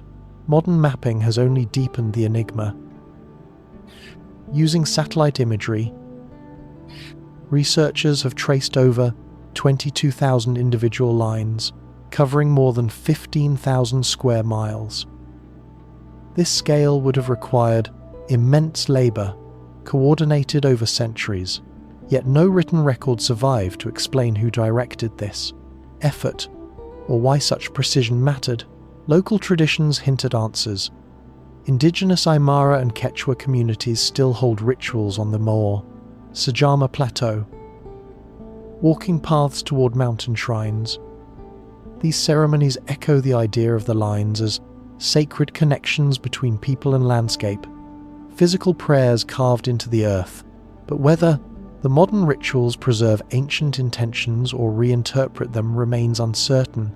Standing on the ground, the Sajama lines are almost invisible, narrow furrows blending into the desert. It is only from the sky or through maps that their full scale becomes clear. They are not meant for individual eyes, but for a collective vision, stretching beyond the human horizon. The Sajama lines remain one of archaeology's least understood wonders. Neither art nor road, neither purely practical nor purely spiritual, they resist easy classification. Perhaps they were all of these at once, a vast human effort to weave meaning into the land itself, and that is their power. The Sajama lines remind us that not all monuments rise upward as towers or temples. Some are written flat upon the earth, quiet and enduring, their message hidden in plain sight, waiting for us to understand. In Texas, a hammer encased in rock was discovered in 1936. The rock dated to over 100 million years old. Yet the hammer itself was clearly human-made. Was it an intrusive artifact or evidence of knowledge stretching further back than believed? The story begins near London, Texas, where a couple out walking noticed a strange piece of wood protruding from a chunk of stone. Curious, they brought it home. When the stone was later broken open, it revealed a hammer, a metal head with a wooden handle still partly intact. At first glance, it looked like any ordinary tool, the kind a blacksmith might use. But its setting in ancient rock layers quickly drew worldwide attention. The hammer itself measures about 6 inches in length, with a head made of iron alloy containing more than 96% pure iron, along with traces of chlorine and sulfur. Remarkably, the iron shows little sign of rust, even after decades of exposure, suggesting unusual preservation or perhaps advanced smelting techniques. The wooden handle, now partially fossilized, seemed to confirm its antiquity. The surrounding stone was even more puzzling. Geologists estimated it belonged to formations dating back over 100 million years to the Cretaceous period, when dinosaurs still roamed the earth. Hammer truly was encased in rock of that age. It would imply human-like toolmaking existed long before modern humans appeared. For supporters of the so-called out-of-place artifact theory, the London hammer became a symbol of lost knowledge, a relic from a forgotten civilization, or even proof that our understanding of history is incomplete. They argue that the hammer's composition, preservation, and setting defy conventional explanations, but mainstream science offers more cautious interpretations. Skeptics suggest that the hammer is indeed a human-made tool, likely from the 19th century, embedded not in solid ancient rock but in a concretion. Concretions form when minerals like calcium carbonate accumulate around an object, hardening into stone-like masses in relatively short geological timescales. If this were the case, the hammer may have simply been dropped into a crevice, later becoming encased as minerals solidified around it. The appearance of ancient rock, they argue, may not be evidence of deep antiquity but of rapid natural processes. Even so, questions linger. The hammer's iron is unusually pure, lacking many of the impurities found in and typical 19th century tools. Its resistance to rust is also striking, though some attribute this to the protective mineral coating formed during fossilization. The hammer's design, a simple head with a long handle, matches known styles from early American frontier life, yet no definitive maker has been identified. The artifact now resides in a small private museum, often displayed as evidence of ancient anomalies. Visitors marvel at its apparent paradox, a modern-looking tool locked in stone far older than human history. Scientists, meanwhile, continue to caution against sensational conclusions, pointing out that extraordinary claims require extraordinary proof. And so far, no peer-reviewed studies have confirmed the hammer's supposed antiquity. Still, the London hammer persists in popular imagination because it asks a question science has not fully closed. What if? What if our timeline of human history, carefully pieced together from fossils and artifacts, is incomplete?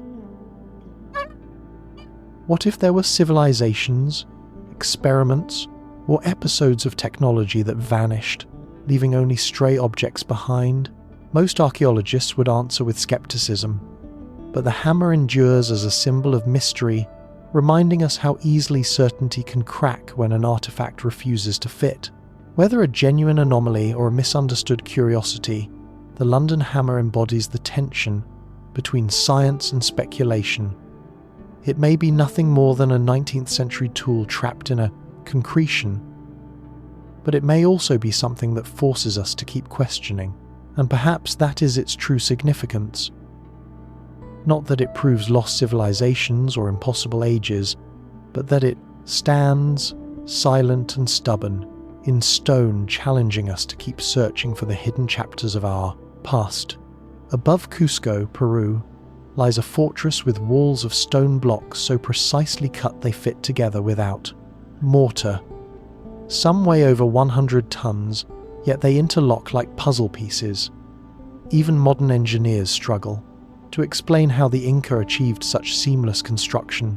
Sacsayhuaman sits at over 12,000 feet above sea level, a vast complex overlooking the ancient capital of the Inca Empire. Its zigzagging walls stretch across the hillside, 3 massive tiers rising one above the other. Each wall is composed of enormous limestone blocks, some more than 25 feet tall, fitted so tightly together that not even a blade of grass can slip between them. What makes Sacsayhuaman extraordinary is not only the size of its stones, but the complexity of their shapes. Unlike the neat rectangular blocks of Egyptian pyramids, the Inca stones are irregular, with multiple angles and curves. Each block seems custom-made to fit with its neighbours, locking into place, like pieces of a giant 3-dimensional puzzle.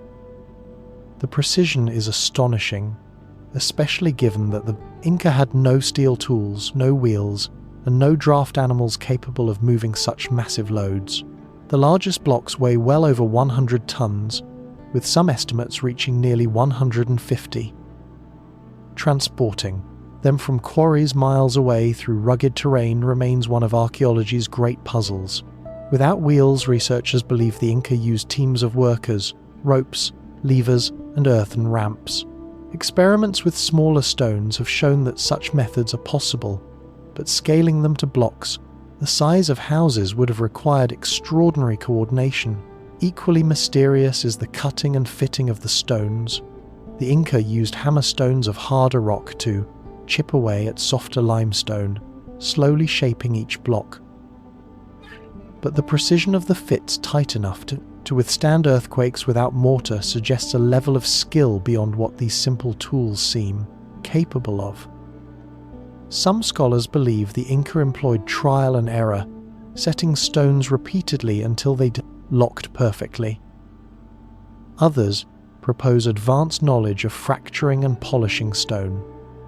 The methods remain debated, and the walls themselves offer no clear answers. The fortress was not just functional but symbolic.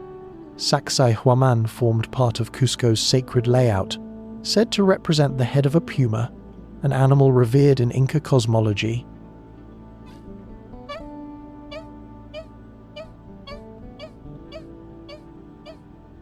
The zigzagging walls resemble the creature's teeth. Within the complex, plazas and ceremonial spaces suggest the site was as much a spiritual center as a military one. Chroniclers of the Spanish conquest described great festivals held there, with thousands of participants. When the Spanish arrived in the 16th century, they marveled at the construction. Many of the smaller stones were dismantled and reused to build colonial Cusco, but the largest blocks proved immovable, ensuring the great walls still stand. Even earthquakes that leveled much of the city left Sacsayhuaman intact, the interlocking stones shifting but never collapsing. Local traditions add further mystery. Legends tell of the stones being softened by secret plants or liquids, making them malleable before hardening again. While no evidence supports this, the tales reflect the spy, awe, the fortress inspired even among descendants of its builders. Modern engineers continue to study Sacsayhuaman for insight into earthquake-resistant construction. Its polygonal masonry, with interlocking joints and inclined walls, disperses seismic energy in ways that modern designs still seek to replicate. The Inca may not have used written language, but their architecture carried knowledge encoded in stone. Yet for all the practical theories, the site retains an aura of the inexplicable. How did a culture without metal chisels achieve such perfection on a monumental scale? Require. And why invest such effort in building walls whose precision seems to surpass necessity? Today, Sacsayhuaman towers above Cusco, its giant stones glowing golden in the highland Sunday tourists walk its terraces, tracing the outlines of blocks taller than themselves, marvelling at the seams so fine they vanish into shadow. The fortress endures not only as a triumph of Inca engineering, but as a riddle, still unsolved, an ancient puzzle of stone that continues to defy our full understanding.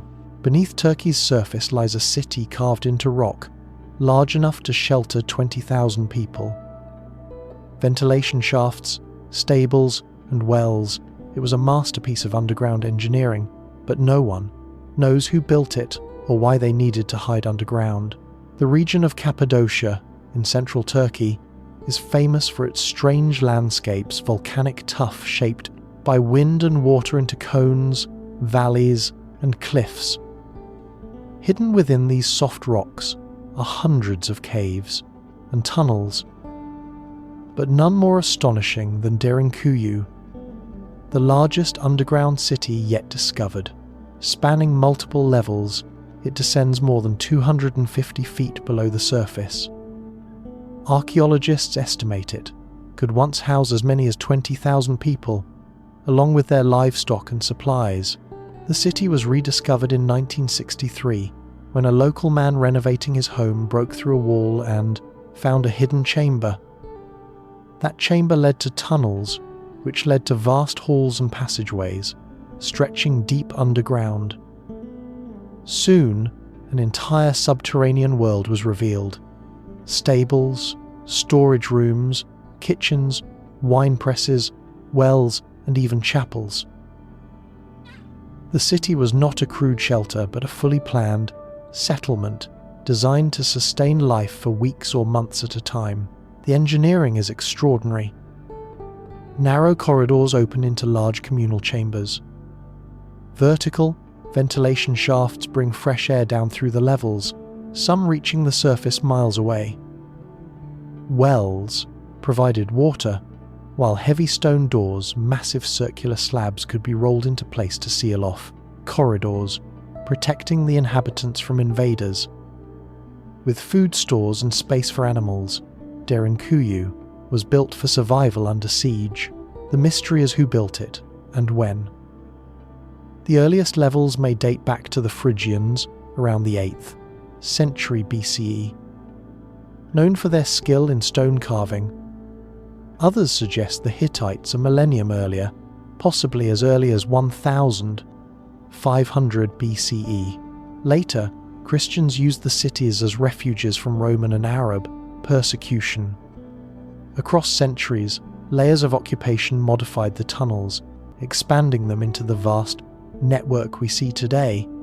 But the original builders remain unknown. Why go underground at all? Theories abound. One explanation is defense. Cappadocia was a crossroads of empires, prone to raids and invasions. The hidden city offered safety, where fortresses on the surface might fail. Others propose environmental factors, such as shelter from extreme weather or even volcanic eruptions. More speculative theories suggest the underground cities were built as long-term refuges, not just for days or weeks, but for an entire way of life beneath the earth. Derinkuyu was not alone. Across Cappadocia, more than 200 underground cities have been identified, many interconnected by tunnels stretching for miles. Together, they form one of the largest subterranean complexes in the world. Some passages are so narrow that only a single person can pass, while others open into halls large enough to hold hundreds. The effort required to carve such spaces with only hand, tools and fire is staggering. Legends add further layers. Locals long told stories of cities beneath the ground, inhabited by spirits or giants. Later accounts describe Christians using the tunnels to hide from Arab armies during the Pahlavi, Byzantine era. But oral traditions reach deeper, hinting at forgotten builders and forgotten purposes, buried in memory like the cities themselves. Modern exploration continues to uncover new sections. Ground surveys suggest undiscovered tunnels may still lie hidden, branching far beyond what is currently mapped. Each new discovery raises more questions. How much of Cappadocia lies beneath our feet, and what drove entire populations to carve their world out of stone?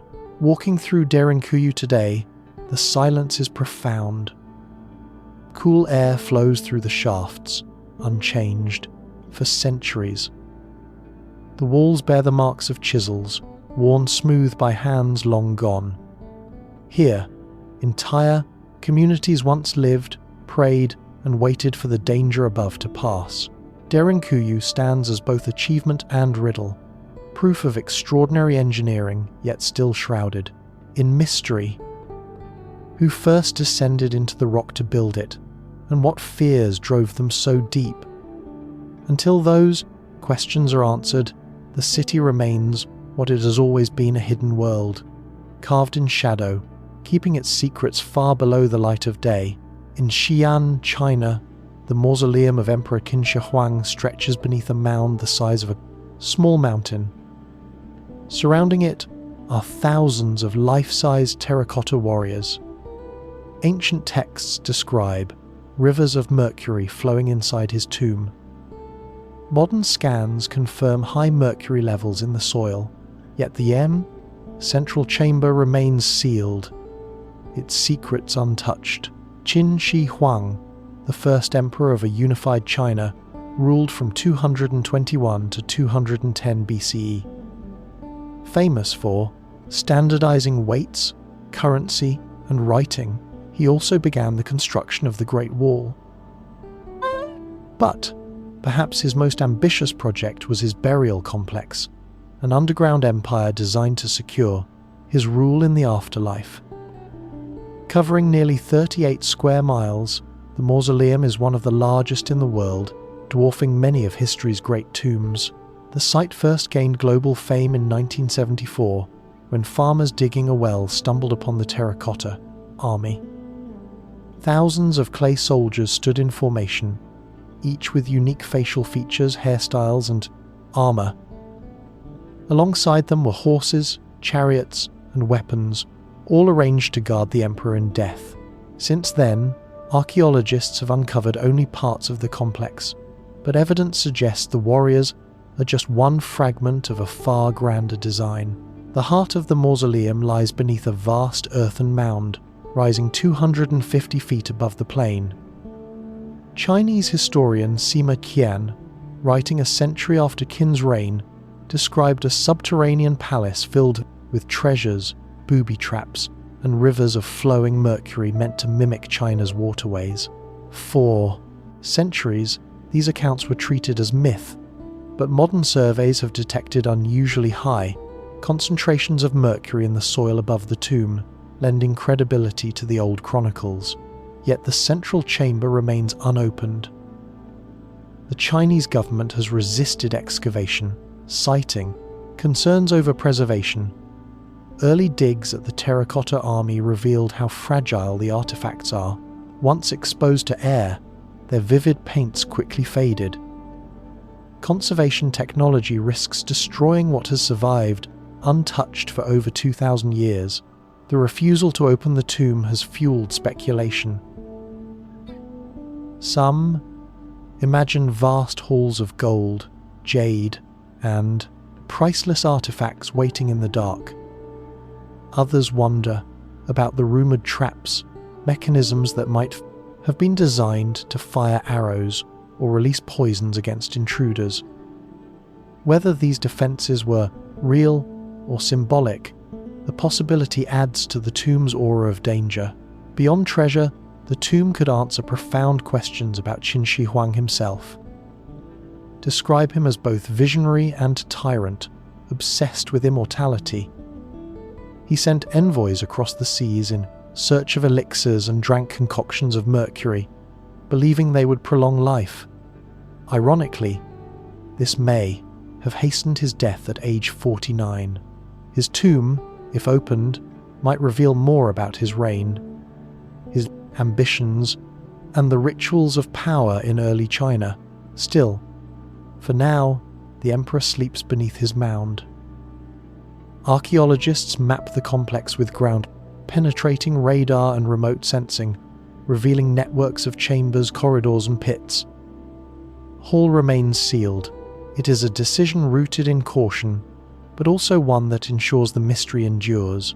Standing at the site today, visitors see the terracotta warriors in their vast hangars, but the central mound remains closed, a silent presence on the horizon. Beneath it lies one of history's greatest unopened treasures, a time capsule of the ancient world, locked away since 210 BCE. The mausoleum of the first emperor is a paradox. We know it is there, vast and magnificent, yet it remains unseen. Technology advances enough to ensure safe excavation. Qin Shi Huang's final resting place will stay sealed. And so the tomb continues to keep its secrets, as it has for over 2 millennia, an emperor's silent empire waiting in the dark.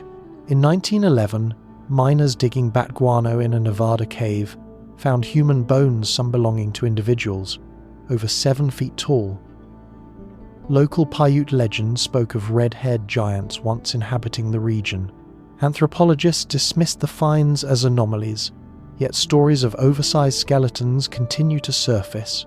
Lovelock Cave lies in Nevada's Humboldt Valley, a dry, remote region once covered by the waters of Kyme, ancient Lake Lahontan.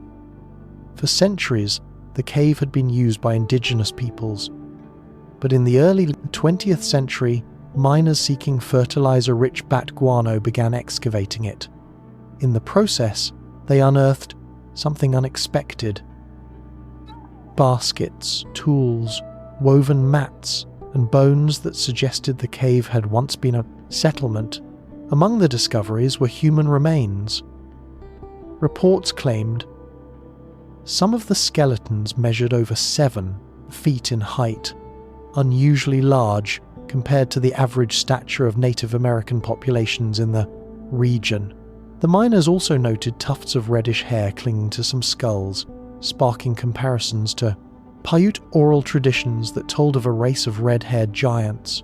According to the Paiute, their ancestors fought fierce battles with a tribe known as the Si-Te-Ka. These beings were described as cannibalistic giants, hostile to neighboring tribes. Eventually cornered the Si-Te-Ka in Lovelock Cave, piling brush at the entrance and setting it ablaze, sealing their enemies inside. The cave, in this account, became the tomb of the giants. When the miners' finds reached the University of California, archaeologists conducted formal excavations between 1912 and 1924. They recovered thousands of artifacts, including duck decoys, stone tools, and woven materials, many dating back more than 4,000 years. The site was declared one of the most important archaeological finds in the Great Basin. Yet the giant skeletons became a point of controversy. Most of the bones were fragmentary, and the largest complete skeleton measured closer to 6 feet, not 7 or more. Anthropologists argued that exaggerated reporting and sensational headlines inflated the story beyond the evidence. Still, mysteries linger. Some early accounts described unusually large femurs and skulls, though these measurements are inconsistently recorded. The red hair, often cited as proof of the Site Ka, may simply have been dark hair bleached by minerals and time. Yet for many, the convergence of legend and archaeology is too striking to ignore. The cave itself preserves an eerie atmosphere. The soot-blackened ceiling hints at fires long ago. Layers of sediment record generations of use, from ancient hunter-gatherers to later tribes. Lovelock Cave is to feel the weight of overlapping histories, fact, myth, and speculation pressed together in stone and silence. For mainstream archaeology, the evidence points to ordinary human occupation, remarkable for its age, but not for giants. The Paiute legends are seen as mythic memory, perhaps inspired by conflicts with rival groups, later amplified into tales of giants.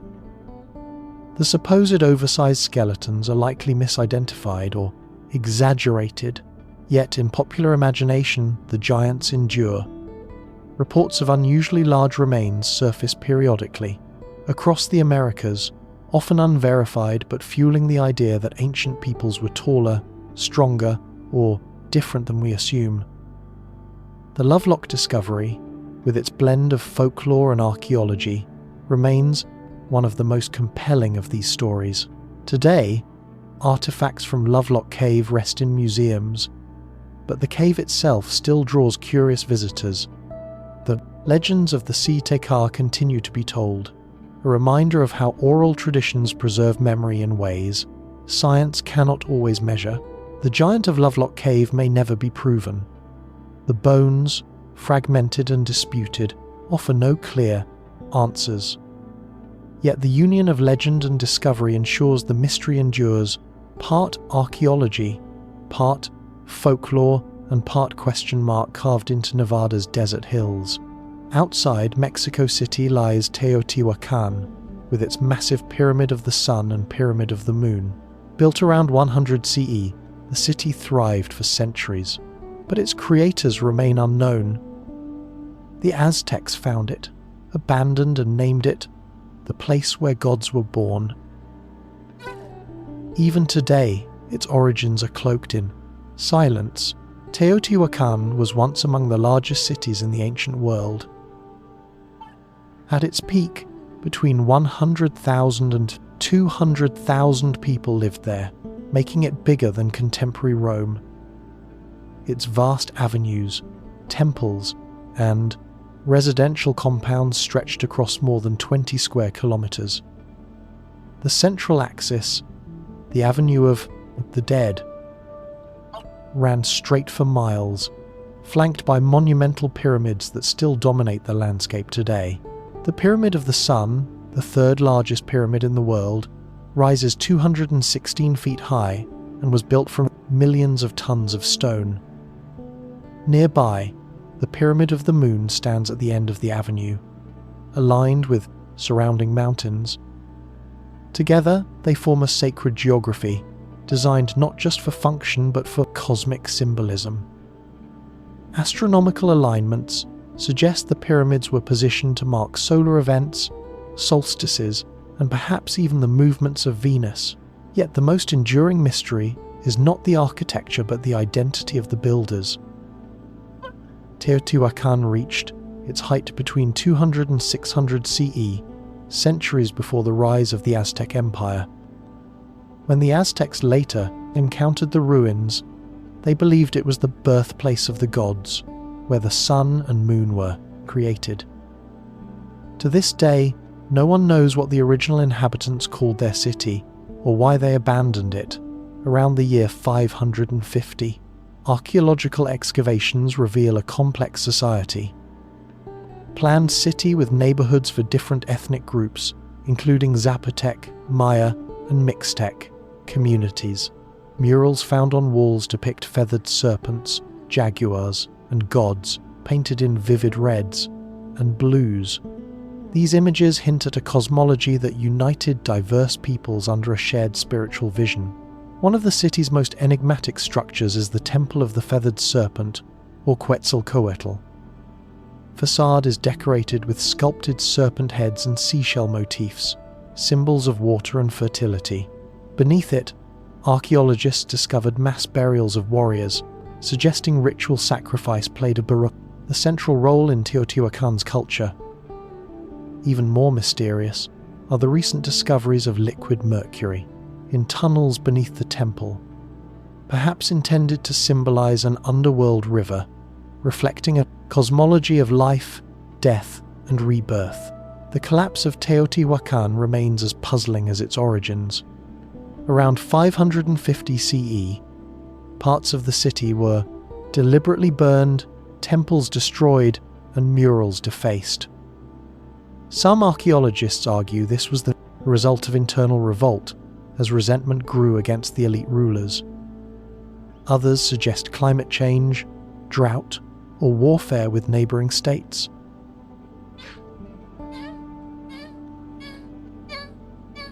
Whatever the cause, the once thriving metropolis was left deserted, its pyramids standing silent against the horizon.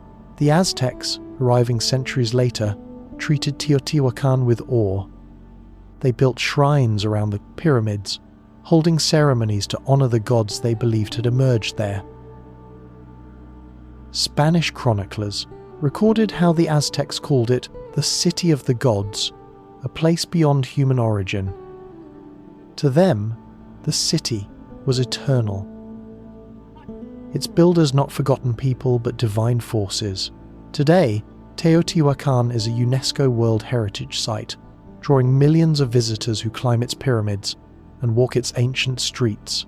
From above, the Avenue of the Dead still stretches straight toward the mountains, just as it did nearly 2,000 years ago.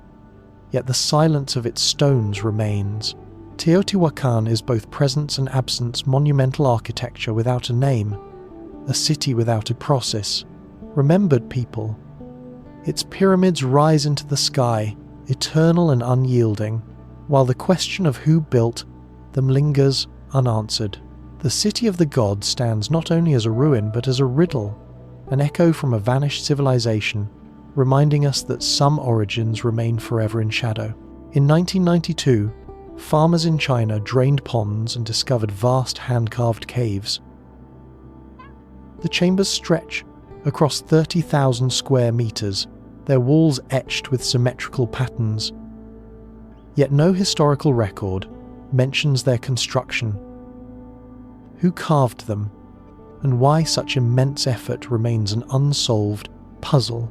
The discovery was almost accidental. In Zhejiang province, farmers believed small ponds in their village were bottomless. Curious, they pumped the water out of one and revealed the entrance to a massive cavern. Further draining uncovered more chambers, each carved entirely by human hands. In all, 24 caves have been found, covering a combined area larger than the Great Pyramid of Giza. The scale is astonishing. The caves reach up to 100 feet high, with sweeping ceilings supported by massive stone pillars. Their walls are decorated with continuous parallel lines, meticulously carved as though to create a deliberate texture. Every surface, from floor to ceiling, bears these marks, suggesting they were part of the design rather than random tool strokes. The uniformity is remarkable, tens of thousands of square meters etched with the same precise pattern. Equally baffling is the silence of history. The Longyu caves show no mention in any local or imperial records, despite their enormous scale. Chinese dynasties were meticulous in documenting construction projects, yet these vast caverns are absent from official chronicles. If they were built in antiquity, why were they forgotten so completely? The engineering challenges are immense. Excavating such volumes of stone with only hand tools would have required moving an estimated 1 million cubic meters of rock. Surfaces and sharp corners that suggest planning and mathematical knowledge.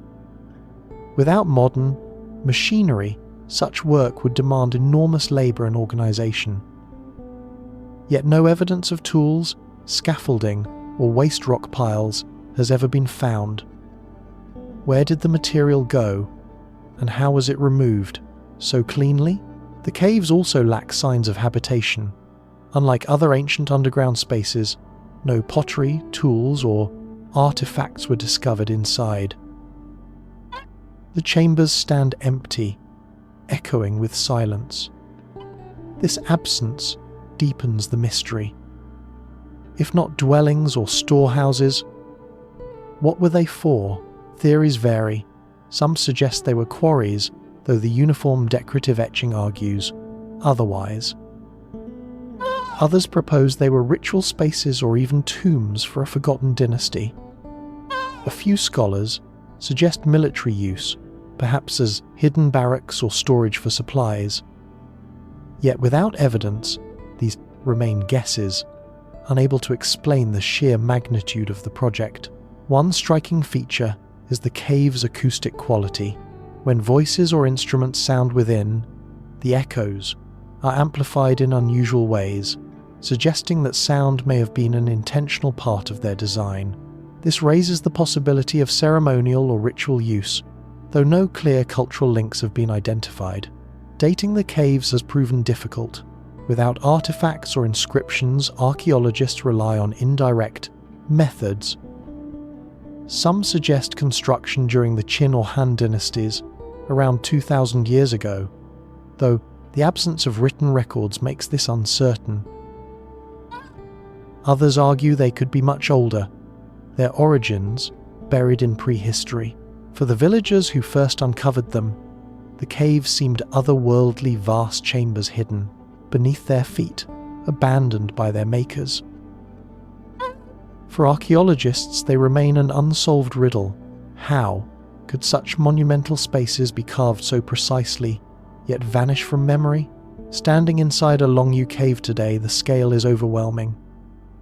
Light reveals the carved ridges along the walls, rising in parallel lines like the strokes of an immense chisel.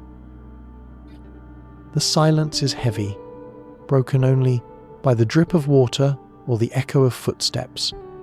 It feels less like entering a quarry or dwelling, and more like stepping into a forgotten cathedral carved in stone. The Longyou caves should be a triumph of recorded history, but they remain invisible in the annals of China. Until their purpose and origin are revealed, they stand as a testament to a labour so immense and so mysterious that even time itself has struggled to explain it. In 1961, small clay tablets were uncovered in Romania, dated to around 5,300 BCE.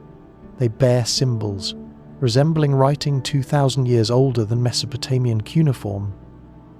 Ritual symbols? If genuine, they would push back the origins of literacy dramatically.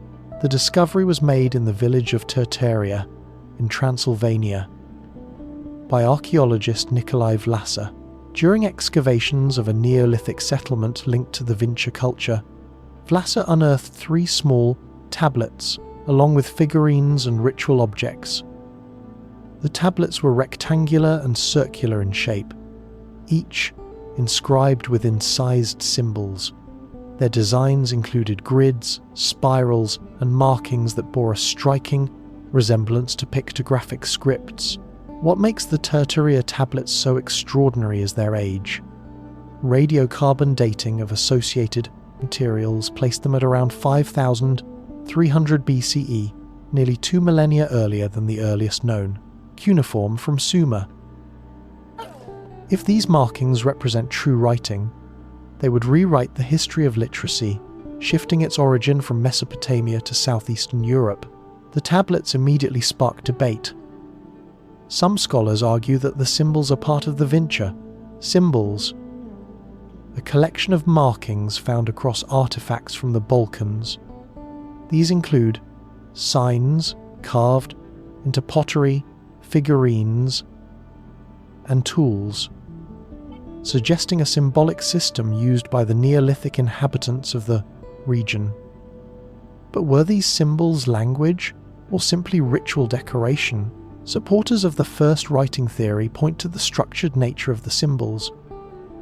The tablets display repetitive patterns and ordered sequences, qualities consistent with early script. One tablet even appears to contain a rudimentary grid, suggesting the organization of signs into a coherent system.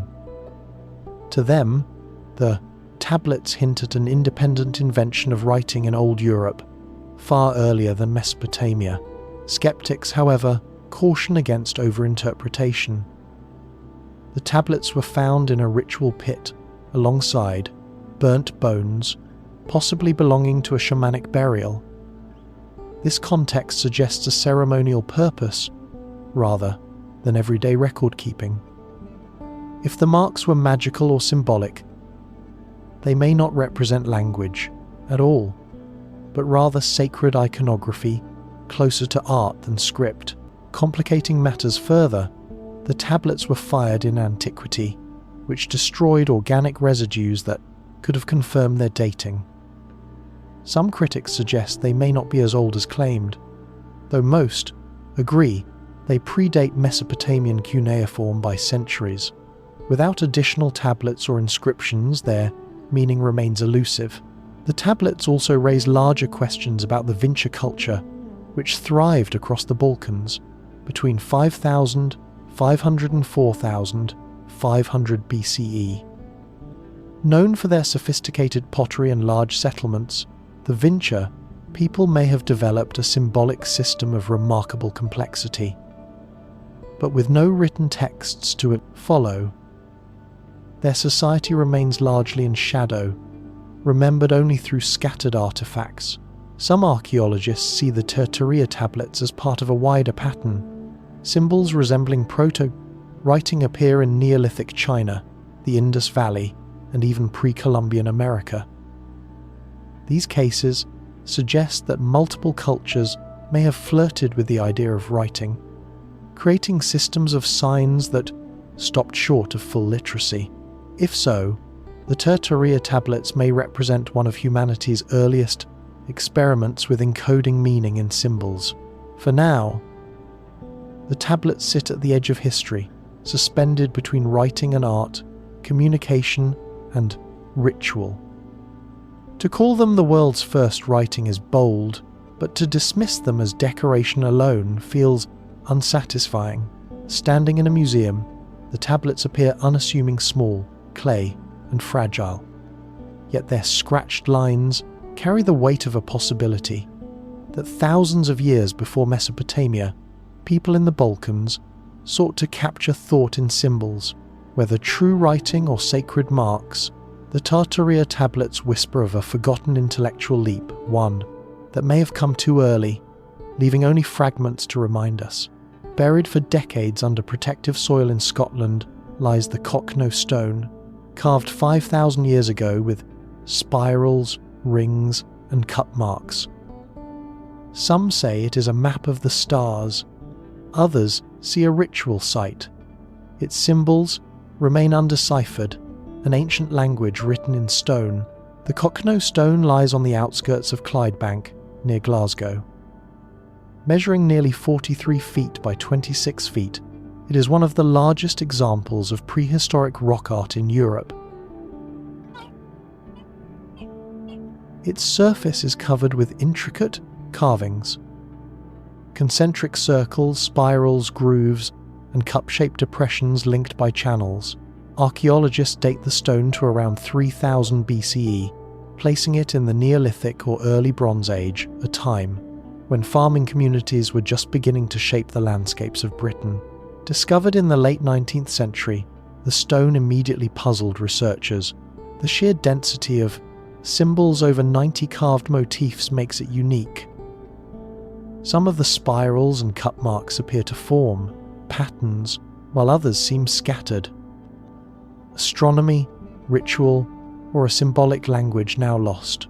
One interpretation sees the Cockno stone as a cosmic map, movement of stars or planetary orbits, while the grooves could represent pathways across the heavens.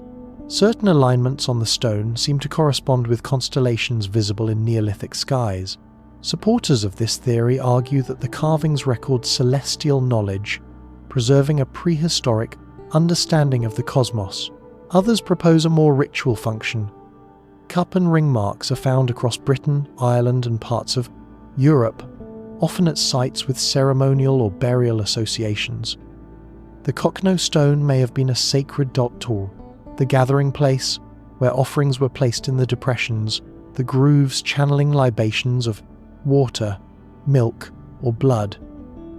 In this reading, the spirals and circles are not maps of the stars but portals, symbols of journeys between worlds, life and death, the human and the divine. Adding to the mystery, some marks on the Cockno stone appear to have been recarved or emphasized over time, suggesting long use by successive generations. Its surface became a canvas of meaning, layered and reinterpreted, carrying significance that we can only guess at today. By the 20th century, the stone had gained unwanted attention. Visitors carved graffiti into its surface, eroding the ancient markings.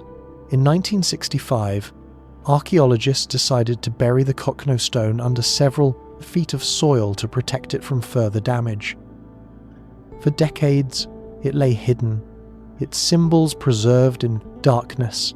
In recent years, renewed interest has brought the stone back into the spotlight. Archaeologists uncovered it temporarily in 2015 and 2016 to conduct high-resolution digital scans. The project created a 3D model of the carvings, allowing researchers to study the stone without leaving it exposed to the elements. The scans revealed details unseen before, subtle lines, overlooked motifs, and even traces of 19th century chalk drawings made by antiquarians trying to trace the carvings. Yet, for all the technology, the meaning of the Cockno stone remains elusive. No consensus explains why prehistoric people across Europe carved such symbols, or what messages they hope to leave behind. The stone offers no translation, only patterns that feel deliberate yet defy interpretation. Today, the Cockno stone rests once again beneath its protective covering, shielded from weather and vandals. Its 3D scans circulate among scholars and the public, but the real stone waits silently in the earth, just as it has for thousands of years. Standing at the site, one can imagine ancient hands tracing spirals into rock, watching the skies, or performing rituals whose purposes are now forgotten. The Cockno stone is both monument and mystery, an attempt to speak across time, using symbols that still resist our understanding. Perhaps it is a map of the stars. Perhaps it is a map of the soul. For now, it remains undeciphered, an ancient language, carved in stone, whose meaning drifts just beyond our reach. In 1986, explorers in New Zealand unearthed a claw preserved in a cave. Flesh and scales still clung to it, though radiocarbon dating revealed it was thousands of years old. The claw belonged to the moa, a giant flightless bird thought extinct for centuries. Its preservation was so vivid that some thought the creature still lived. The discovery was made by a team of cavers exploring the limestone caverns of Mount Owen on New Zealand's South Island. Deep within the cave system, they encountered a grotesque yet astonishing find, a massive bird's claw, complete with leathery skin, tendons, and even keratin still intact. Unlike fossilized remains, which turned to stone over time, this claw looked fresh, as though severed only recently. When researchers examined the specimen, they identified it as belonging to a moa, a family of giant, flightless birds that once dominated New Zealand's ecosystems. Tall and weighed more than 500 pounds, making them among the largest birds to have ever lived. For centuries, they were the apex herbivores of the islands, browsing forests and grasslands in the absence of large mammals. The moa, however, met a tragic end. Archaeological evidence shows that when Polynesian settlers, the ancestors of the Maori, arrived in New Zealand around the late 13th century, moa populations were quickly hunted. Their meat provided food, their bones tools, and their feathers' ornamentation. Within a few hundred years, by the 15th century, all moa species were extinct. The Mount Owen claw seemed to challenge that history. Its state of preservation was so extraordinary that rumours quickly spread. Could the moa still survive in remote valleys, hidden from human eyes? Was this claw a relic of a bird that had lived only decades, not millennia, before? Radiocarbon dating provided the answer.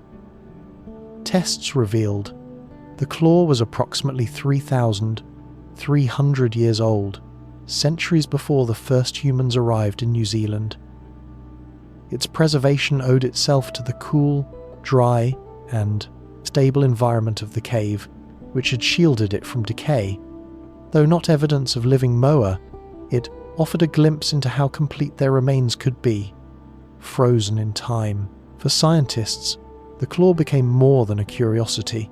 It provided rare soft tissue material, allowing researchers to study the biology of the moa in greater detail. DNA extracted from preserved moa, the remains, including the Mount Owen claw, has since helped reconstruct their evolutionary history. Studies reveal they were most closely related to the tinamous, small ground-dwelling birds still living in South America, a surprising connection that links New Zealand's giants to distant relatives across oceans. The claw also underscores how abruptly humans reshaped New Zealand's ecosystems. Polynesian settlers arrived. They encountered a land dominated by birds, moa on the ground, giant eagles in the skies, songbirds filling the forests. Within a few centuries, hunting and habitat changes extinguished creatures that had thrived for millions of years. The Mount Owen claw is a haunting reminder of that lost world, and yet the myth of the moa endures. In remote valleys and forests, stories circulate of giant birds, glimpsed in shadows, of footprints too large for turkeys or emus. While mainstream science considers the moa extinct, its legend persists. Much like the claw itself, a relic vivid enough to inspire belief. Today, the Mount Owen claw rests in a museum collection, studied, photographed, and marvelled at. Visitors who see it often react with the same shock as the explorers who found it. Disbelief that something so ancient could look so alive. The claw is not proof that moa survive. Lost time, carrying its presence into the modern day. In the shadows of Mount Owen, the moa left behind not just bones, but a fragment of itself, preserved against the odds. It is, in the end, a frozen survivor, a reminder that extinction erases, but never fully silences. The traces of what once was, etched into an Oxfordshire hillside, is a 360-foot-long chalk figure of a horse. Is nearly 3,000 years old. Its elongated body is unlike any natural horse, leading some to think it was a tribal symbol, an astronomical marker, or a sacred guardian visible for miles. The Uffington White Horse lies on the slope of White Horse Hill in southern England, carved into the chalk beneath the grassy surface. Its sinuous body stretches across the landscape, best viewed from the air or distant ridges. Unlike later hill figures, which tend to be blocky or realistic, the Uffington horse is to abstract its lines flowing in long, elegant curves, its body stretched almost to the point of abstraction.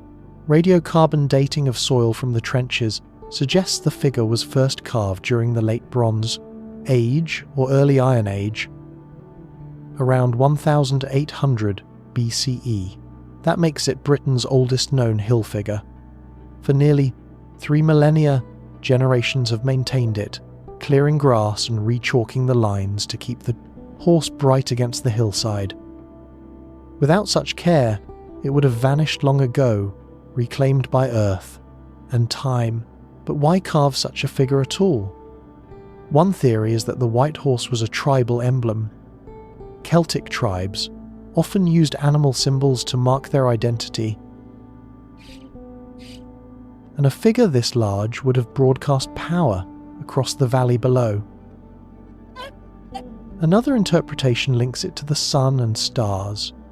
Some researchers argue the horse aligns with the midwinter sun, its head pointing toward the place where the sun sets on the shortest day.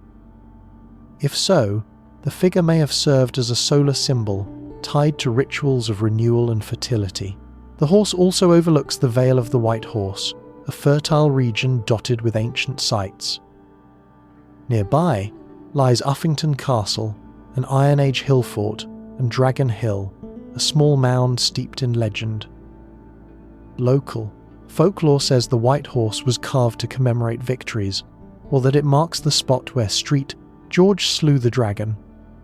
Others believe it is far older, linked to Celtic goddess worship or fertility rites, with the horse serving as a divine protector. The style of the carving deepens the mystery.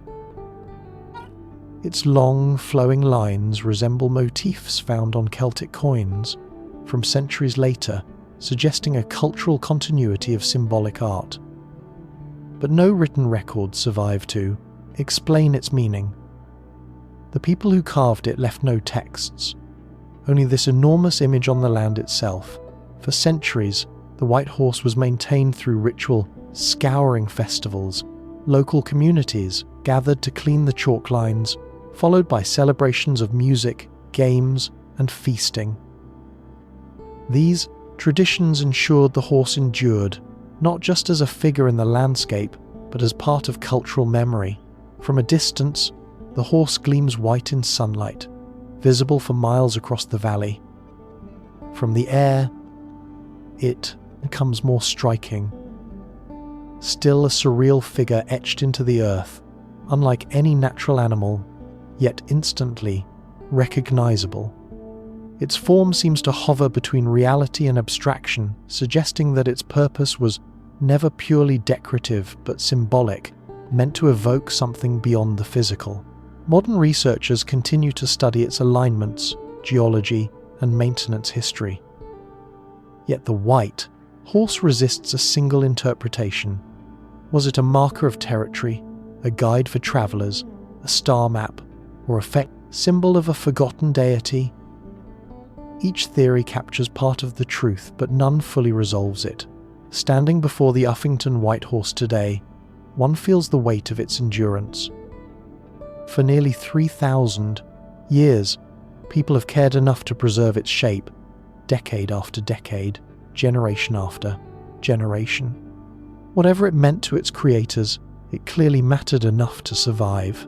The White Horse remains what it has always been. A mystery written across the hills. A symbol too vast to ignore, yet too enigmatic to explain.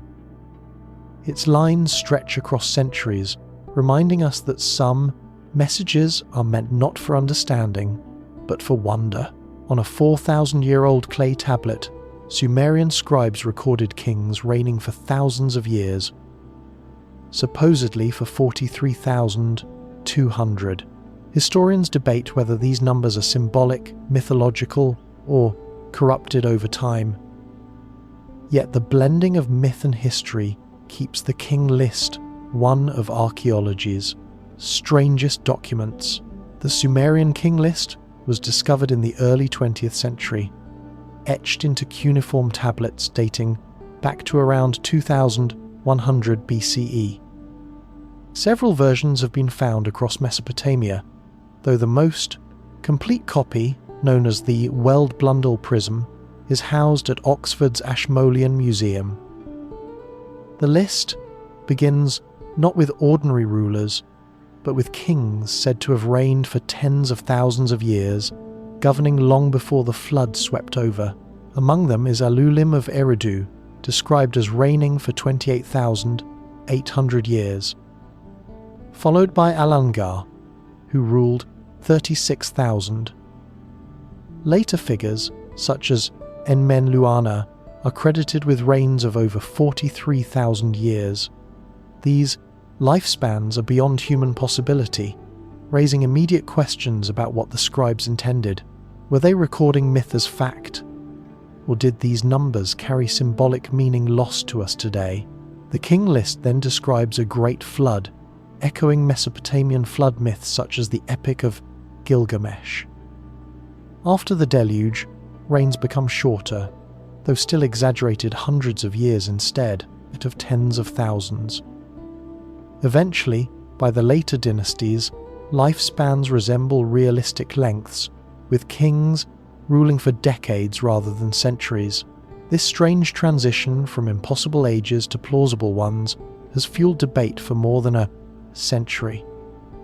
Some scholars interpret the earlier sections as mythological, blending divine legends with real dynasties to legitimize Sumer's rulers.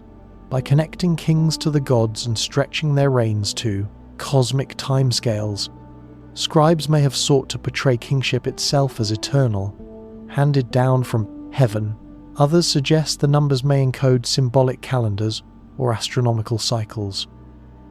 Multiples of 60, a sacred number in Mesopotamian mathematics, recur throughout the King list.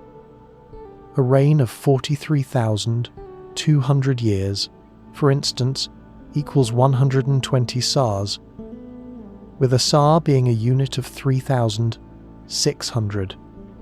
Such figures may have been less about literal years than about embedding kingship within cosmic order.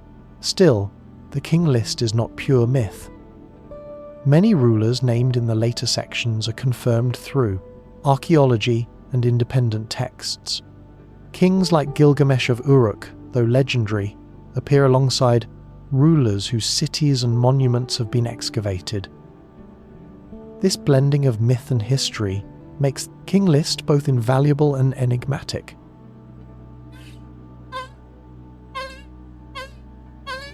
A document that preserves real dynastic succession while framing it within a mythological timeline. The Great Flood that divides the list is also striking. Archaeological evidence shows significant flooding events in Mesopotamia around 2900 BCE. Some scholars believe the King list preserves memory of these disasters woven into mythic cycles of destruction and renewal. The antediluvian kings may to represent a mythical prehistory, much as biblical genealogies list patriarchs with impossibly long lifespans before the flood of Noah. Even today, the King list raises more questions than answers. Was it a historical record distorted by time, or a deliberate fusion of fact and myth? Did the numbers once carry meanings we can no longer decode? Or were they intended to impress, to cloak rulers in divine grandeur, beyond the limits of mortal years? When read today, the King list feels less like a chronology and more like a meditation on power and memory. Its ancient scribes were not just recording rulers, they were shaping a vision of history itself, one where gods and kings, myth and fact, blurred into a single narrative. The Sumerian King list remains one of archaeology's strangest texts, a ledger where men rule for millennia. Floods reset the world, and history emerges from myth, whether symbolic, corrupted, or purposeful exaggeration. Its mystery endures, an ancient document reminding us that history is never just what happened, but how people chose to remember it. Beneath modern London lies a Roman temple dedicated to Mithras, a god worshipped by soldiers. Excavated in the 1952, it revealed altars, statues, and ritual chambers. Mithraic rites remain mysterious, performed in underground spaces, involving secret initiations. Why the cult vanished so completely still troubles historians. The temple was discovered in 1954 during post-war construction work in the City of London.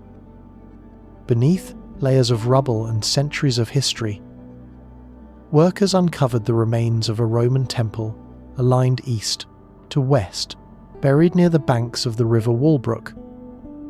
When archaeologists began their excavation, they realized they had stumbled upon one of the best preserved examples of Mithraic worship in Britain. The London Mithraeum was small compared to other Roman temples, but its design was typical of Mithraic sanctuaries.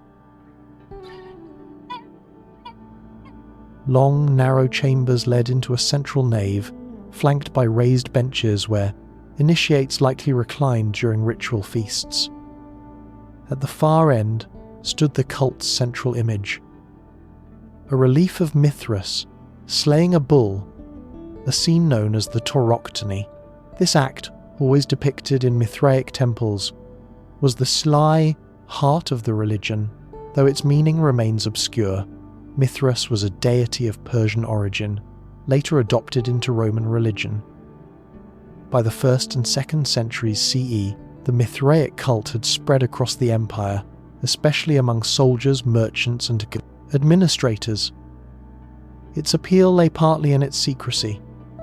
Initiates underwent stages of advancement, from raven to lion to father, each marked by symbolic tests. The cult excluded women and conducted its rites underground, often in spaces designed to resemble caves, evoking the mythic cave where Mithras killed the bull. The London Temple revealed fragments of altars, sculptures, and inscriptions that gave a glimpse into this hidden world.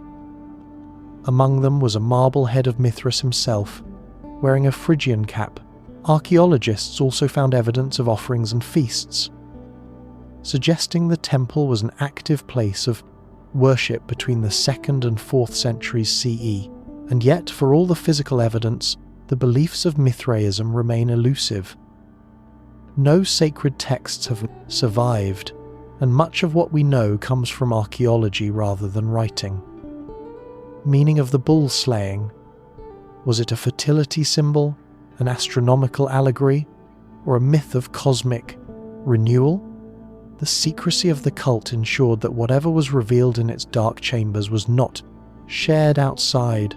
The decline of Mithraism is equally puzzling. By the late 4th century CE, as Christianity spread through the Roman Empire, Mithraic temples fell silent. The London Mithraeum itself was abandoned and filled in, its stones reused elsewhere. Unlike some pagan traditions that blended into Christian practice, Mithraism seems to have disappeared entirely, leaving little trace in later European religion. Why such a popular cult vanished so quickly remains unanswered. The rediscovery of the London Mithraeum brought it back into public imagination. In the 1960 seconds, the temple was relocated and reconstructed nearby to preserve it from modern construction. More recently, it was returned close to its original site and opened as a museum, allowing visitors to descend beneath office towers into the dim, reconstructed chamber. There, soundscapes and lighting recreate the eerie atmosphere of initiation, evoking what Roman soldiers might have felt 2 millennia ago. Standing in the temple today, one senses the tension between presence and absence. The stone walls, altars, and statues survive, but the meaning of the rites, the whispered oaths, the secret symbols has been lost. Mithraism was once one of Christianity's great rivals, shaping the spiritual landscape of the Roscoe's Roman Empire. Now it exists only in fragments of architecture, scattered inscriptions, and the puzzled silence of historians. The London Mithraeum endures as a reminder that even powerful religions can vanish, their gods forgotten, their mysteries sealed. In the shadows beneath modern London, Mithras still waits his temple, a silent echo of a faith erased by time.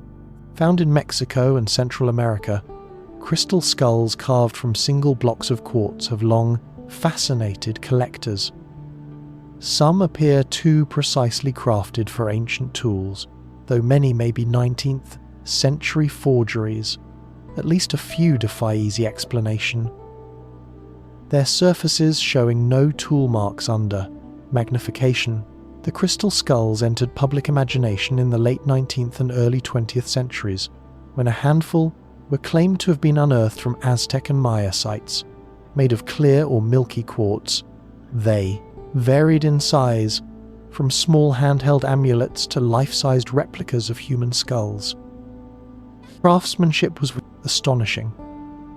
Smooth contours, symmetrical features, and intricate details carved into one of the hardest minerals on Earth.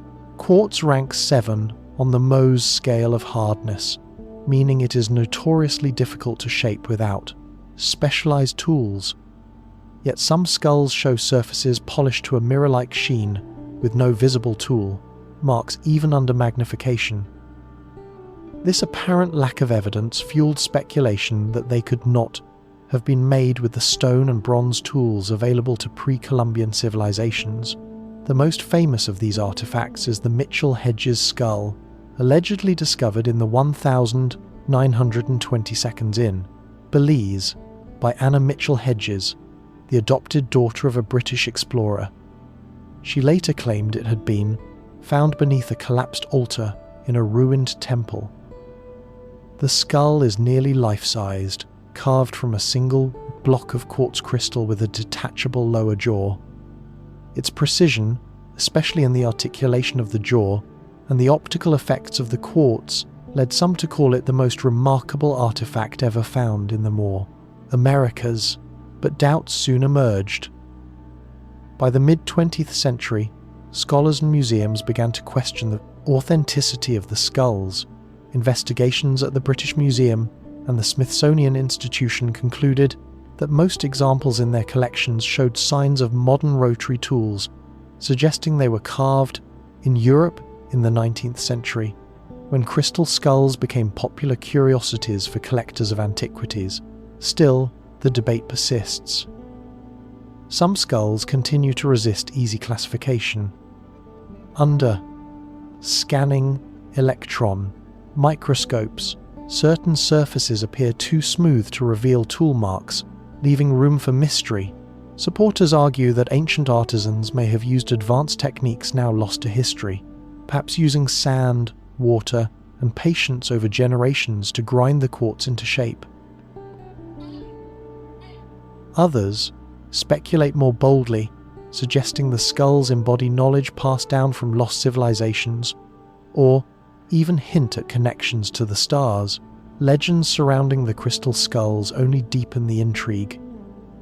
New Age beliefs claim they are repositories of wisdom, capable of storing energy, healing, or even transmitting messages. Stories circulate of 13 master skulls that, when united, will reveal the secrets of humanity's origins. Such claims lack scientific evidence.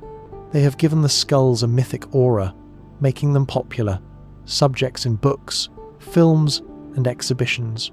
What remains certain is their cultural impact. Authentic or forged, the crystal skulls have inspired fascination for over a century. They reflect the allure of objects that blur the line between art and artifact, between history and mystery. Whether carved by ancient hands or modern forgers, their presence challenges us to confront the limits of evidence, the persistence of legend, and the hunger for the pie. Extraordinary. Today, crystal skulls sit in museums and private collections, studied under microscopes and displayed under glass.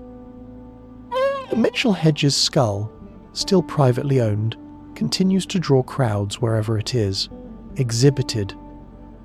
Visitors stare into its hollow eyes, seeing not just quartz but the projection of their own. Questions: who made it, why, and how? The crystal skulls endure because they offer no final answer. Each gleams with the possibility of forgotten skill, hidden truth, or simple deception. In the end, they remain what they have always been: objects, carved beyond belief, balancing on the edge of fact and legend, their true ori. On the shores of Lake Superior lie ancient copper mines dating back 5,000 years. Archaeologists estimate over 500,000 tons of copper were removed, yet records of who mined it and where the metal went are absent. Some suggest trade networks reaching across the Atlantic long before Columbus.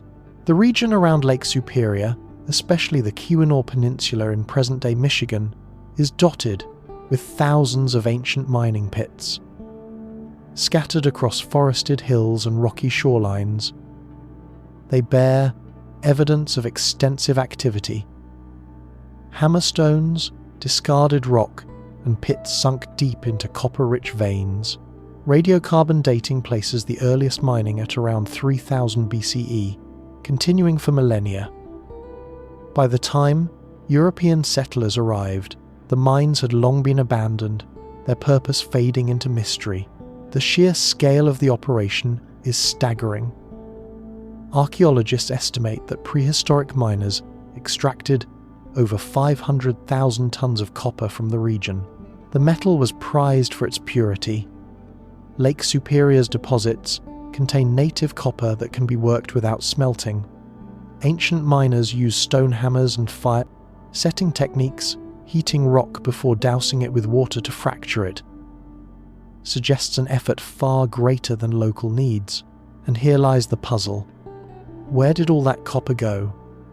Evidence of copper use has been found in artifacts scattered across North America, tools, ornaments, and trade goods stretching as far as the Mississippi Valley. Cultures like the Hopewell and Mississippian peoples prized copper for ceremonial objects. But the amount of copper found in archaeological sites does not come close to accounting for the enormous quantities removed from the mines. Some researchers propose that the missing copper was lost to time, buried, recycled, or eroded. Others suggest that many artifacts simply have not survived. Yet the scale of mining continues to provoke speculation. Could the copper have travelled farther than we think? Alternative theories suggest transoceanic trade. Some fringe historians argue that copper from Lake Superior may have reached Europe and the Mediterranean thousands of years before Columbus carried across the Atlantic by Bronze Age sailors. Proponents point to chemical analyses linking some European Bronze Age artifacts to North American copper deposits. However, mainstream archaeologists remain cautious, noting that the evidence is inconclusive and that extraordinary claims require extraordinary proof. What is less controversial is that the copper mines reveal a sophisticated indigenous operation. Generations of miners laboured to extract and transport heavy metal, organised in ways that suggest the knowledge passed carefully through time. Stone hammers litter the sites by the thousands, worn smooth from repeated use.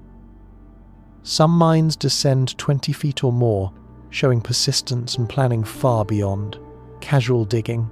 By around 1200 BCE, the mining seems to have declined sharply. For reasons unknown, perhaps the richest veins were exhausted, or cultural shifts ended the demand. By the time Europeans recorded the region in the 17th century, native peoples were aware of the old pits but no longer mined them extensively. Ancient effort had faded into legend. Today, the Lake Superior copper mines remain both archaeological sites and historical enigmas. They testify to the ingenuity and endurance of the peoples who once worked them, yet they also raise questions that resist answers. Was the copper consumed locally in ways we cannot yet trace, or did it move through vast, forgotten networks of trade? Standing among the moss-covered pits, one senses the echoes of immense labour, the clang of hammerstones, the flicker of fire against rock, the burden of copper carried across ancient trails. 500,000 tons of metal left the earth here, but its story remains only half told. The Michigan copper mines remind us that history is not only about what we find, but also about what is missing. Somewhere between the pits of Lake Superior and the Bronze Age world lies a gap still waiting to be bridged. In Brittany, rows of standing stones stretch for miles, Erected around 4500 BCE, they predate Stonehenge. Some weigh hundreds of tons. Their purpose, astronomical alignments, ancestor worship, or territorial markers, remain speculative. Unlike other monuments, no single theory has ever gained full acceptance. The Carnac stones, located near the town of Carnac in northwestern France, form one of the largest collections of megalithic monuments in the world. Spread across more than 4 kilometers, the site contains over 3,000 stones arranged in rows, circles, and clusters. Some are small menhirs, only a few feet tall, while others rise more than 20 feet and weigh as much as 350 tons. Their sheer number and scale make Carnac unique among Europe's prehistoric sites. The stones were erected during the Neolithic period, around 4,500 to 3,300 BCE. This places them centuries before Stonehenge and even before the pyramids of Egypt, positioned by local farming communities who invested enormous effort into quarrying, transporting, and erecting them. Yet the reasons behind such an undertaking remain a mystery. The most famous formations are the alignments of Menek, Kermario, and Kurliskan. Long rows of Menek, Flonums, Flon stones march across open fields in near-perfect lines, some extending for more than a kilometre. To stand among them is to feel both order and enigma, a sense of deliberate planning without a clear message. The alignment suggests purpose, but what that purpose was has long been debated. One theory holds that the Carnac stones served as astronomical markers. Some rows may align with solstices or lunar standstills, functioning as a kind of prehistoric observatory. If so, the stones could have helped communities track the cycles of the seasons, vital for agriculture. Yet, while certain alignments appear intentional, the sheer number of stones makes it difficult to confirm systematic astronomical use. Another possibility is that the stones were tied to ancestor worship or ritual landscapes. In this interpretation, the rows marked sacred processional routes, while stone circles or clusters served as ceremonial gathering places. The effort to raise such massive stones would itself have been a communal act, binding societies together through shared labour and belief. Some scholars have suggested more practical explanations, such as territorial markers dividing land or asserting control over fertile valleys. Others argue the stones may have had multiple meanings: spiritual, social, and practical, all interwoven in ways that no single theory can fully capture.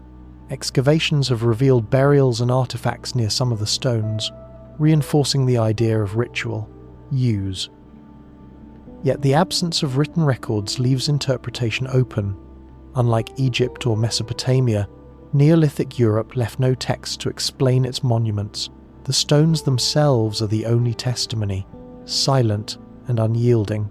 In later centuries, the Carnac stones became embedded in folklore. Local legends claimed they were Roman legions turned to stone by Merlin, linking them to the myths of King Arthur. Giants frozen mid-March.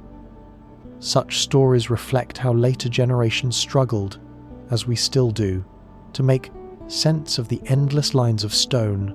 Today, the Carnac stones remain both protected and contested. Tourism has made them a major attraction. Yet their fragility requires careful preservation. In recent years, some areas have been fenced off to prevent erosion, though efforts continue to balance public access with conservation. To walk among the Carnac alignments is to feel the scale of human ambition in deep prehistory. Each stone, raised by hands without metal tools or wheels, carries the weight of mystery. Why here? And why in such numbers? Why align them in rows that stretch across fields, visible long after their builders were gone? The Karnak stones endure as one of archaeology's great enigmas. Too vast to dismiss as random, too ambiguous to decode with certainty. Like lines of ancient script across the landscape, they hint at meanings now lost, monuments to a forgotten order, standing silently against the winds of Brittany. In Germany and France, tall cone-shaped golden hats have been unearthed, dating back 3,000 years. Covered in intricate symbols, they appear to encode astronomical knowledge cycles of the sun and moon. Were they ceremonial headdresses or scientific tools disguised as ritual objects? The so-called golden hats are among the strangest relics of Europe's Bronze Age. 4 have been found to date.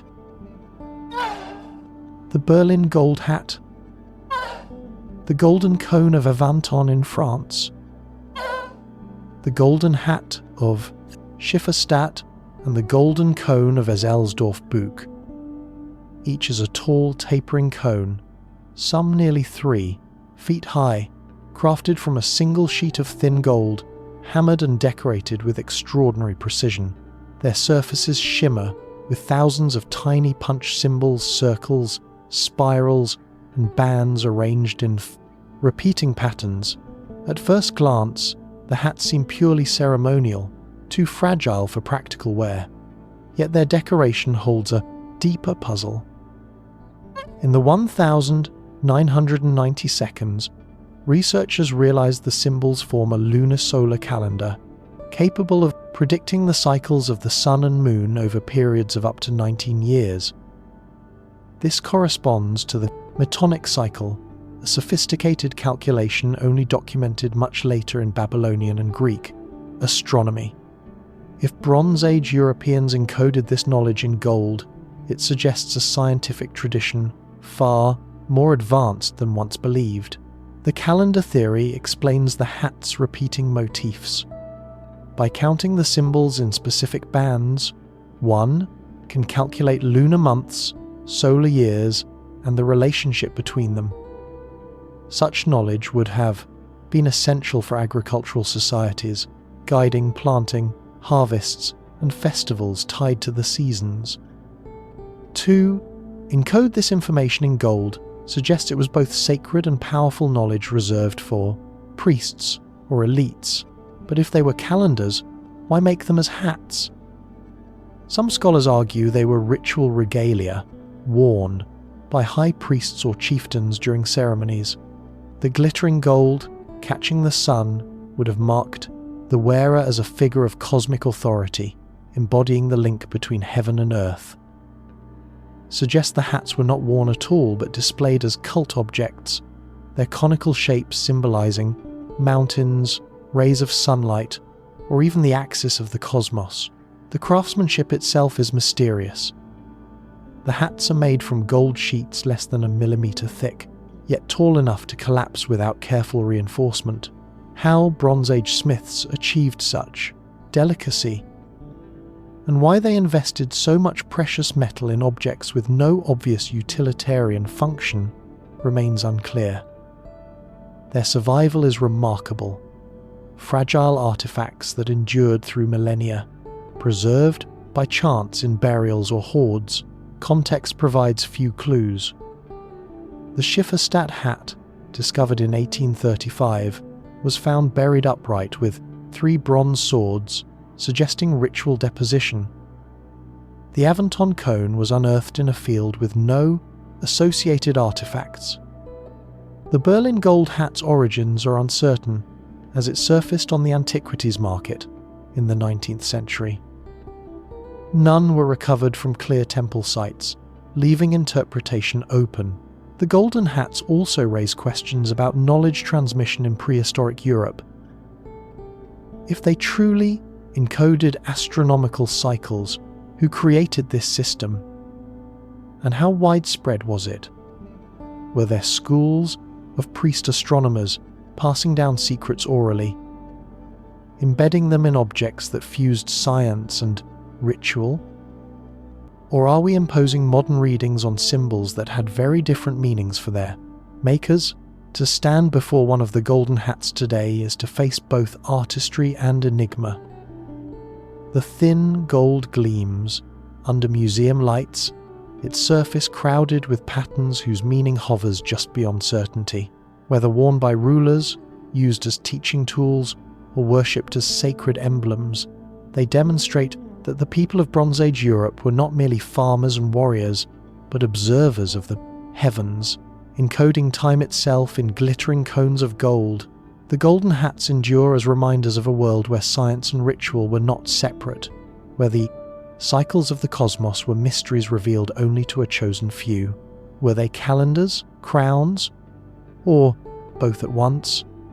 Until we fully decipher their symbols, they remain what they have always been objects of: wonder, bridging the line between ceremony and science. In southern Africa, massive stone walls rise in intricate patterns. Built between the 11th and 15th centuries, Great Zimbabwe housed up to 20,000 people. European colonists, once denied locals could, have built it, inventing myths of lost white civilizations. Modern archaeology proves otherwise, yet the site's full function remains debated. The ruins of Great Zimbabwe lie in present-day Zimbabwe, a country whose very name comes from the site. Zimbabwe means stone houses in the Shona language, an apt description for the sprawling complex of dry stone walls, towers, and enclosures spread across nearly 200 acres. Mortar, the granite walls rise up to 36 feet high and stretch for hundreds of feet, curving and zigzagging in deliberate patterns. At its height between the 13th and 15th centuries, Great Zimbabwe was a thriving urban centre, home to as many as 15,000 to 20,000 inhabitants. It controlled trade routes linking the African interior to the Indian Ocean coast. Archaeologists have uncovered glass beads from Persia, porcelain from China, and coins from Arabia, evidence of a vast network of commerce that connected Great Zimbabwe to the wider medieval world. The heart of the site is divided into three main areas: the hill complex, perched on a rocky acropolis and likely serving as a royal or spiritual centre; the great enclosure, with its iconic conical tower enclosed by massive stone walls; and the valley ruins, where ordinary dwellings and workshops spread across the Kos plains. Together, they form a city that was at once political capital, trade hub, and sacred landscape. Yet despite its grandeur, Great Zimbabwe became entangled in myths that obscured its true origins. When European colonists arrived in the 19th century, they refused to believe that Africans had built such monumental architecture. Instead, they attributed the ruins to outsiders, Phoenicians, Arabs, even the lost tribes of Israel. In the early 20th century, colonial archaeologists distorted evidence to support these claims, erasing local achievement to fit racist ideologies. Modern archaeology has overturned these myths. Excavations since the mid-20th century prove beyond doubt that Great Zimbabwe was built by the ancestors of the Shona people, using local stone and indigenous engineering methods. Oral traditions support this, remembering the site as the seat of kings and a centre of spiritual authority. The ruins stand today as a powerful symbol of African heritage and resilience. Still, questions remain. What was the purpose of the great enclosure's conical tower? Some interpret it as a granary, symbolizing wealth and fertility. Others see it as a ritual structure, its true meaning encoded in stone. The layout of the walls, twisting and curving rather than running straight, may also reflect symbolic or spiritual design, not merely defense. Why Great Zimbabwe was eventually abandoned around the 15th century is another mystery. Some scholars point to overgrazing and deforestation, as a growing population placed heavy demands on the selve land. Others suggest shifts in trade routes, with commerce moving north toward the Mutapa Empire. Whatever the reason, the city was left to fall silent, its stone walls standing as the only witnesses of its past glory. Today, Great Zimbabwe is a UNESCO World Heritage Site, visited by thousands who walk its winding passageways and climb its ancient walls. Standing in the great enclosure, the scale of the architecture is humbling.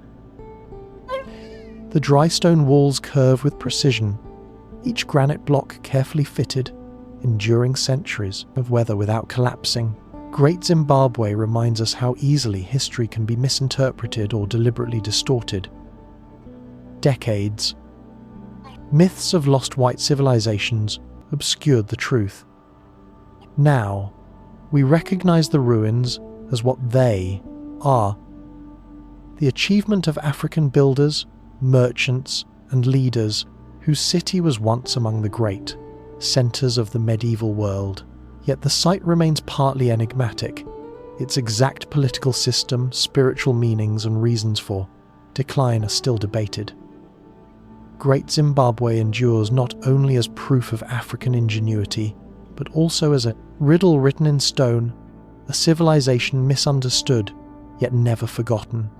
Discovered in a Siberian peat bog in 1890, the Shigir idol stands 17 feet tall, carved from larch wood, 12,000 years ago. Its surface is covered in cryptic geometric symbols. Some archaeologists believe it encodes myths or warnings. It is the oldest wooden monument ever found. The idol was unearthed by gold miners in the Ural Mountains of Russia, preserved by the waterlogged peat that shielded it from decay. When reconstructed, the figure reached nearly 17 feet in height, though only fragments survive today. Made from a single piece of larch wood, it once towered over its surroundings, an extraordinary achievement for a culture emerging from the last ice age. What makes the Shigir idol remarkable is not only its age dated to around 12,000 years ago, it is twice as old as Stonehenge and the Egyptian pyramids, but also its intricate carvings. Across its surface run the series of geometric motifs, zigzags, chevrons, spirals, and faces stacked one above the other.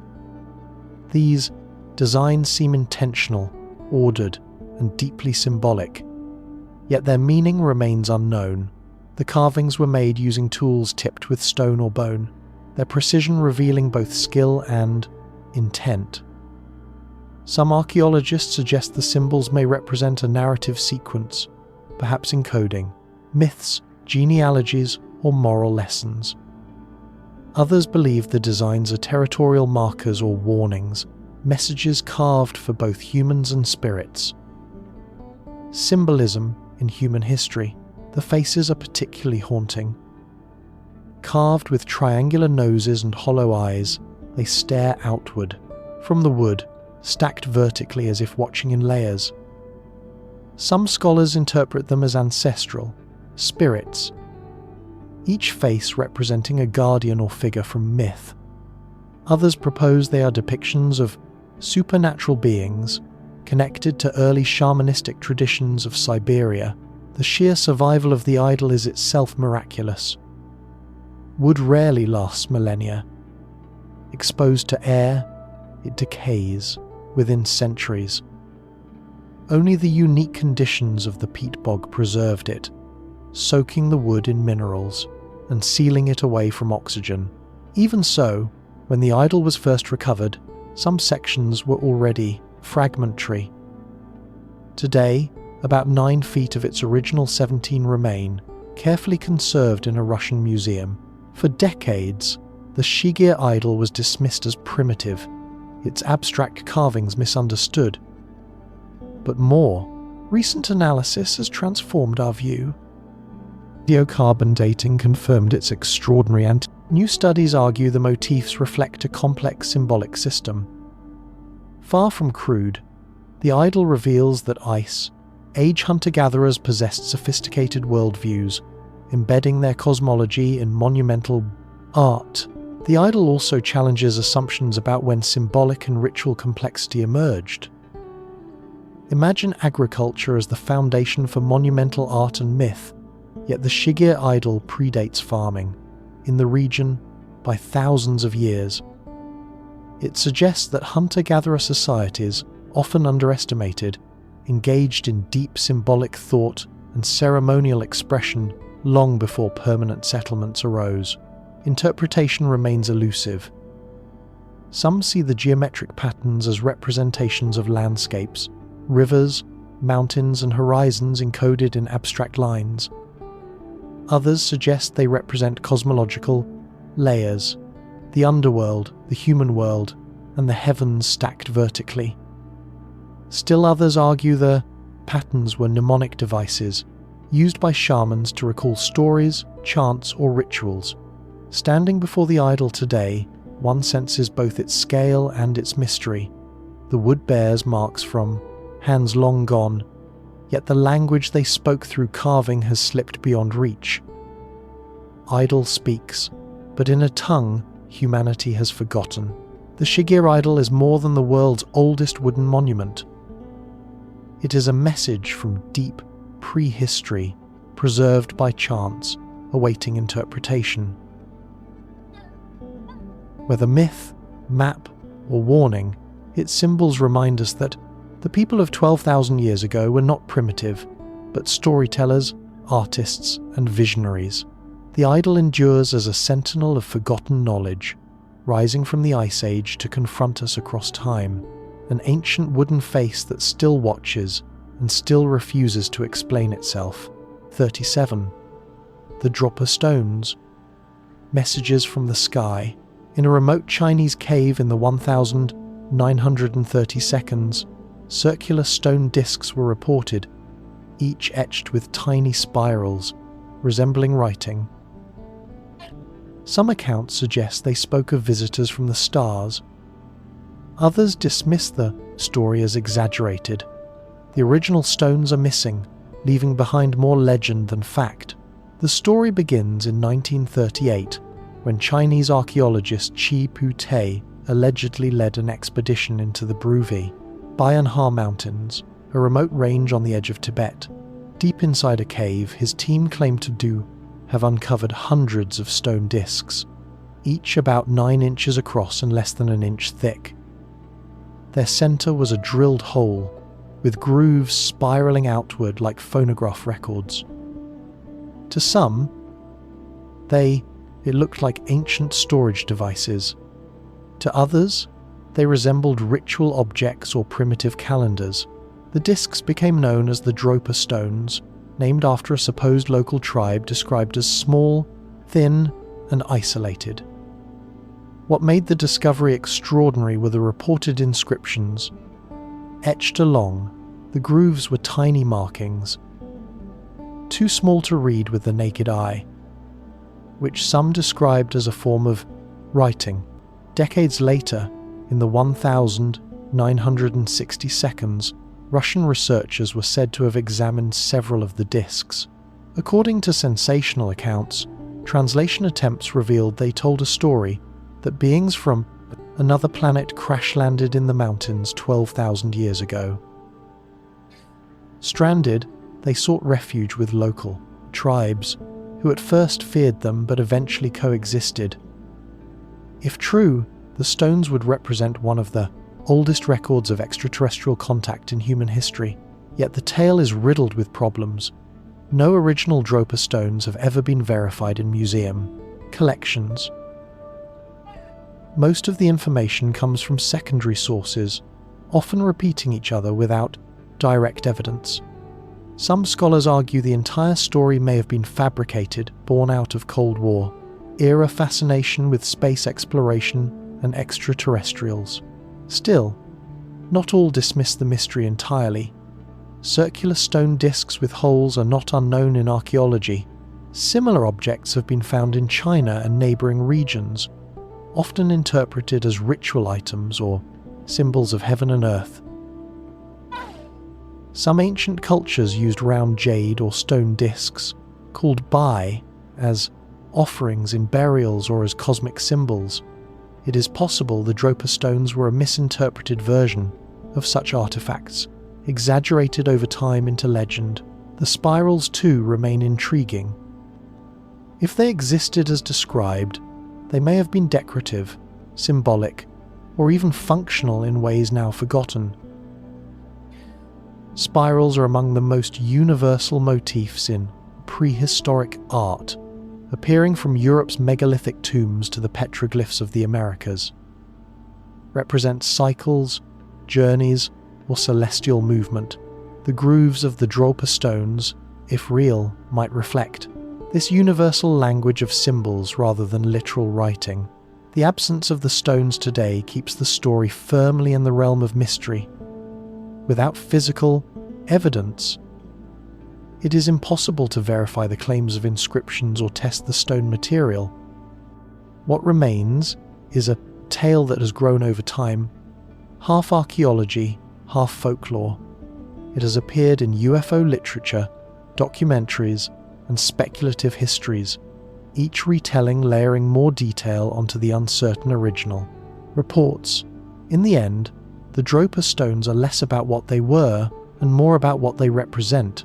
Humanity's deep fascination with the sky, with the possibility that we are not alone. Whether ancient discs, carrying messages of visitors from afar, or misremembered ritual artifacts, they embody our urge to connect myth, mystery, and the stars.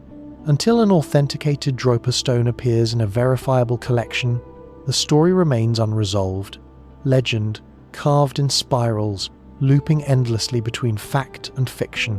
In 1872, workers digging in New Hampshire unearthed an egg-shaped stone with intricate carvings, arrows, moons, and faces. Its purpose is unknown. Native American origin? Ceremonial object? Or a 19th century hoax? Without provenance, the artifact remains one of America's strangest relics. The discovery took place near Lake Winnipesaukee in Meredith, New Hampshire, as labourers dug a hole for a fence post. Beneath the soil, about 6 feet down, they found the stone, perfectly smooth, dark in colour, and roughly the size of a hen's egg. Unlike ordinary rocks, this one bore deliberate engravings, patterns of arrows, geometric lines, an oval face, and crescent shapes resembling moons or celestial symbols. Soon dubbed the Mystery Stone, the artifact defied simple explanation. New Hampshire Historical Society, where it remains today. Close inspection revealed not only the carvings, but also 2 small holes drilled at opposite ends of the stone. One was tapered, while the other showed signs of metal tooling, as if it had been drilled with advanced equipment. The stone's precise shape and smooth polish suggest deliberate crafting. Yet who made it, and for what purpose, has never been determined. Some researchers propose that it was created by Native American tribes of the region. The carvings of arrows and crescent moons could signify hunting, warfare, or cosmological beliefs. Others suggest it might have been a ceremonial object, perhaps a token of peace or alliance exchanged between groups, but doubts remain. Native American artifacts in New England typically differ in both style and material from the Mystery Stone. Its level of polish, symmetry, and drilled holes seem unusual compared to known. For examples, some archaeologists believe it may have been created much later, in the 19th century, as a commemorative object, or even a hoax designed to stir curiosity. Part of the problem is the lack of context. The stone was not found in a burial, settlement, or clear archaeological layer, but rather during casual digging. Without proper documentation, it is impossible to trace its origins or securely date it. As a result, speculation has filled the gaps. Theories range from the mundane to the extraordinary. Some suggest it was a Victorian-era keepsake, perhaps carved by an amateur and lost in the soil. Others point to Masonic or fraternal symbolism, noting the geometric shapes and celestial motifs that echo esoteric traditions. linked it to ancient seafarers, lost civilizations, or even extraterrestrial visitors, though such claims rest on imagination rather than evidence. Modern analysis has been limited. X-rays and scans have confirmed the drilled holes and revealed that the stone was shaped with great care. However, no definitive conclusions about its age or purpose have been reached. The absence of tool marks, consistent with pre-Columbian methods, deepens the puzzle. While the possibility of 19th century machine tooling cannot be ruled out, yet the mystery stone continues to capture attention because it resists resolution. In a land where most artifacts are carefully classified, labelled, and understood, this single carved egg remains outside the categories. It sits in a display case, polished and inscrutable, daring visitors to interpret its symbols. Is it ancient or modern, sacred or trivial, authentic or fraudulent? Each possibility seems plausible, and none can be confirmed. The very ambiguity has given the Winnipesaukee stone a kind of symbolic power, embodying the tension between history and mystery. Like many enigmatic artifacts, its greatest significance may not be what it was originally meant to be, but what it has become: a mirror for our curiosity, reflecting the stories we want to tell about the past. Until new evidence emerges, the Lake Winnipesaukee Mystery Stone remains exactly what its name suggests: an artifact without explanation, an egg-shaped riddle carved in stone. In China's Tarim Basin, perfectly preserved mummies with Caucasian features were discovered, dating back 4,000 years. With tall stature, red hair, and woven wool clothing, they resembled Europeans. DNA revealed connections to Indo-European groups, raising questions about ancient migrations across Asia. The Tarim Basin, located in the Xinjiang region of western China, is a vast desert ringed by mountains. Its dry sands, combined with freezing winters and scorching summers, created conditions that preserved bodies for millennia. Beginning in the early 20th century, archaeologists and explorers uncovered hundreds of mummies buried in shallow graves, their clothing, hair, and even facial expressions remarkably intact. What startled researchers was their appearance. Some of the earliest mummies, such as the Beauty of Lulan, dated to around 1800 BCE, showed features typically associated with Europeans: high noses, deep-set eyes, and light-coloured or even reddish hair. Others were unusually tall, with some men measuring nearly 6 feet, far above the average height of ancient East Asian populations. Their clothing added to the mystery. Many were buried in finely woven wool garments, patterned with plaid and twill designs similar to textiles found in Bronze Age Europe. Some wore felt hats, leather boots, and jewellery. These details suggested advanced weaving techniques and cultural connections that seemed out of place in the heart of Asia's deserts. For decades, the Tarim mummies sparked speculation. Into China? Did they represent an unknown civilization that once thrived along the Silk Road long before it officially opened? Chinese scholars at first hesitated to emphasize their foreign appearance, but as research advanced, the evidence for ancient contact became undeniable. In the early 2000s, DNA analysis provided crucial clues. Studies revealed that the mummies had genetic ties to Indo-European populations, including groups from Central Asia and the Pontic-Caspian steppe. These findings aligned with linguistic evidence of the Tocharians, an Indo-European people who once Rufus lived in the Tarim Basin and left behind manuscripts in a language related to Celtic and Germanic tongues. Yet the genetic picture was more complex than simple migration from the west. Showed ancestry connected to both western steppe herders and ancient Siberian hunter-gatherers. This indicated that the Tarim Basin was not an isolated pocket, but a crossroads where diverse peoples met mingled, and adapted to extreme environments. The mummies also reveal insights into daily life. Archaeologists have found wheat, millet, and barley in their graves, along with cheese, nuts, and medicinal plants, evidence of agriculture and animal husbandry. Wooden wagons and tools suggest mobility and trade. Their burial practices, with bodies often placed in boat-shaped coffins covered by wooden poles, reflect symbolic traditions still debated today. Perhaps the greatest mystery lies in why these people settled in such a harsh land. The Tarim Basin is ringed by deserts like the Taklamakan, whose name means place of no return. Presence shows that people not only survived there but established thriving communities. Clothing implies sheep herding. Their cereals point to farming. Their artifacts suggest trade routes that may have been precursors to the Silk Road. The discovery of the Tarim mummies has reshaped our understanding of ancient migrations. They demonstrate that movement across Eurasia was far older and more complex than once thought, involving flows of people, languages, and technologies thousands of years before recorded history.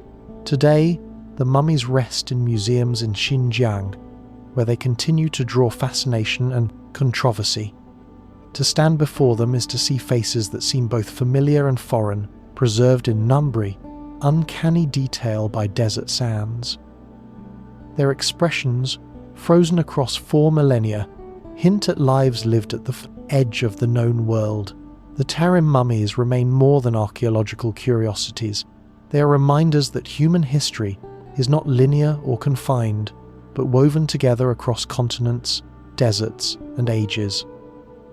In their red hair, their wool garments, and their silent gaze, they carry the unanswered story of strangers who crossed Asia, long before history began to write itself. In Lebanon, the Roman Temple of Jupiter rests on a foundation of 3 stone blocks, each weighing over 800 tons. Nearby lies an even larger block, unfinished, weighing 1,200 tons. No ancient text explains how such massive stones were moved, or why such size was necessary. The ruins of Baalbek in the fertile Bekaa Valley of Lebanon are among the most imposing architectural remains of the Roman Empire. Known in antiquity as Heliopolis, City of the Sun, it was once home to Maimine Ovum, grand temples dedicated to Jupiter, Bacchus, and Venus. Centuries CE symbolized Rome's power in the eastern provinces. A puzzle that predates them, the colossal foundation stones upon which their temples rest.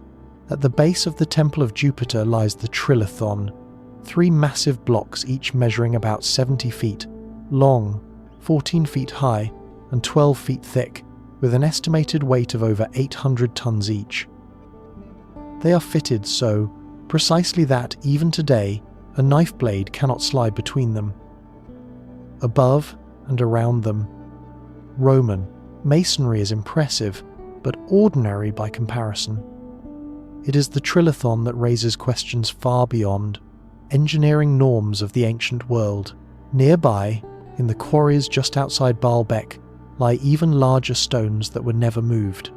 The most famous is the Stone of the Pregnant Woman, weighing about 1,000 tons, and in 2014, archaeologists uncovered yet another block beneath it, estimated at 1,650 tons, making it the largest stone block ever, cut by human hands. The sheer size of these stones forces the question: how were they intended to be moved, and why? Ancient sources are silent. No Roman or earlier text explains the rationale behind stones of such scale, or the techniques that might have transported them from quarry to temple terrace. Some scholars argue that the Romans, known for engineering prowess, may have used rollers, sledges, and sheer manpower, possibly with thousands of labourers coordinating in unison. Experiments have shown that large blocks can be moved with wooden rollers and lubrication, though usually at far smaller scales. Others believe the trilithon may have been positioned by an earlier civilization, with the Romans simply building atop a pre-existing platform. Theories about the purpose of such megaliths also vary. One view holds that the massive stones were meant to stabilize the temple platform, ensuring durability against earthquakes. Others suggest they were more symbolic, a demonstration of power and ambition. The bigger the block, the greater the prestige. Still, the practical difficulties remain staggering. Speculative interpretations have flourished. Some suggest that the trilithon was evidence of lost technologies, techniques of leverage or lifting that have not survived in written records. Theories connect Baalbek to myths of giants, or even extraterrestrial builders, pointing to legends that the city was once ruled by figures of superhuman strength. Archaeology provides more grounded, though still incomplete, answers. Roman quarries nearby prove that the blocks were cut locally. The unfinished stones show clear marks of chiseling and leverage, consistent with known quarrying methods. Yet the leap from quarry to placement remains unexplained. The largest blocks may have been abandoned simply because their size exceeded even Roman capability. Standing at Baalbek today, the contrast is striking. Above rise the towering columns of the Temple of Jupiter, among the tallest ever built in the Roman world. But beneath, the trilithon sits silent, its stones dwarfing even Rome's ambition. Visitors stare at them, much as scholars do, with admiration, but also with questions that have lingered for centuries. The trilithon reminds us that ancient builders often worked at scales that challenge our imagination. Whether an act of engineering brilliance or a project that outgrew its means, the stones of Baalbek endure as monuments to human ambition and to mysteries that remain uncarved in history's record.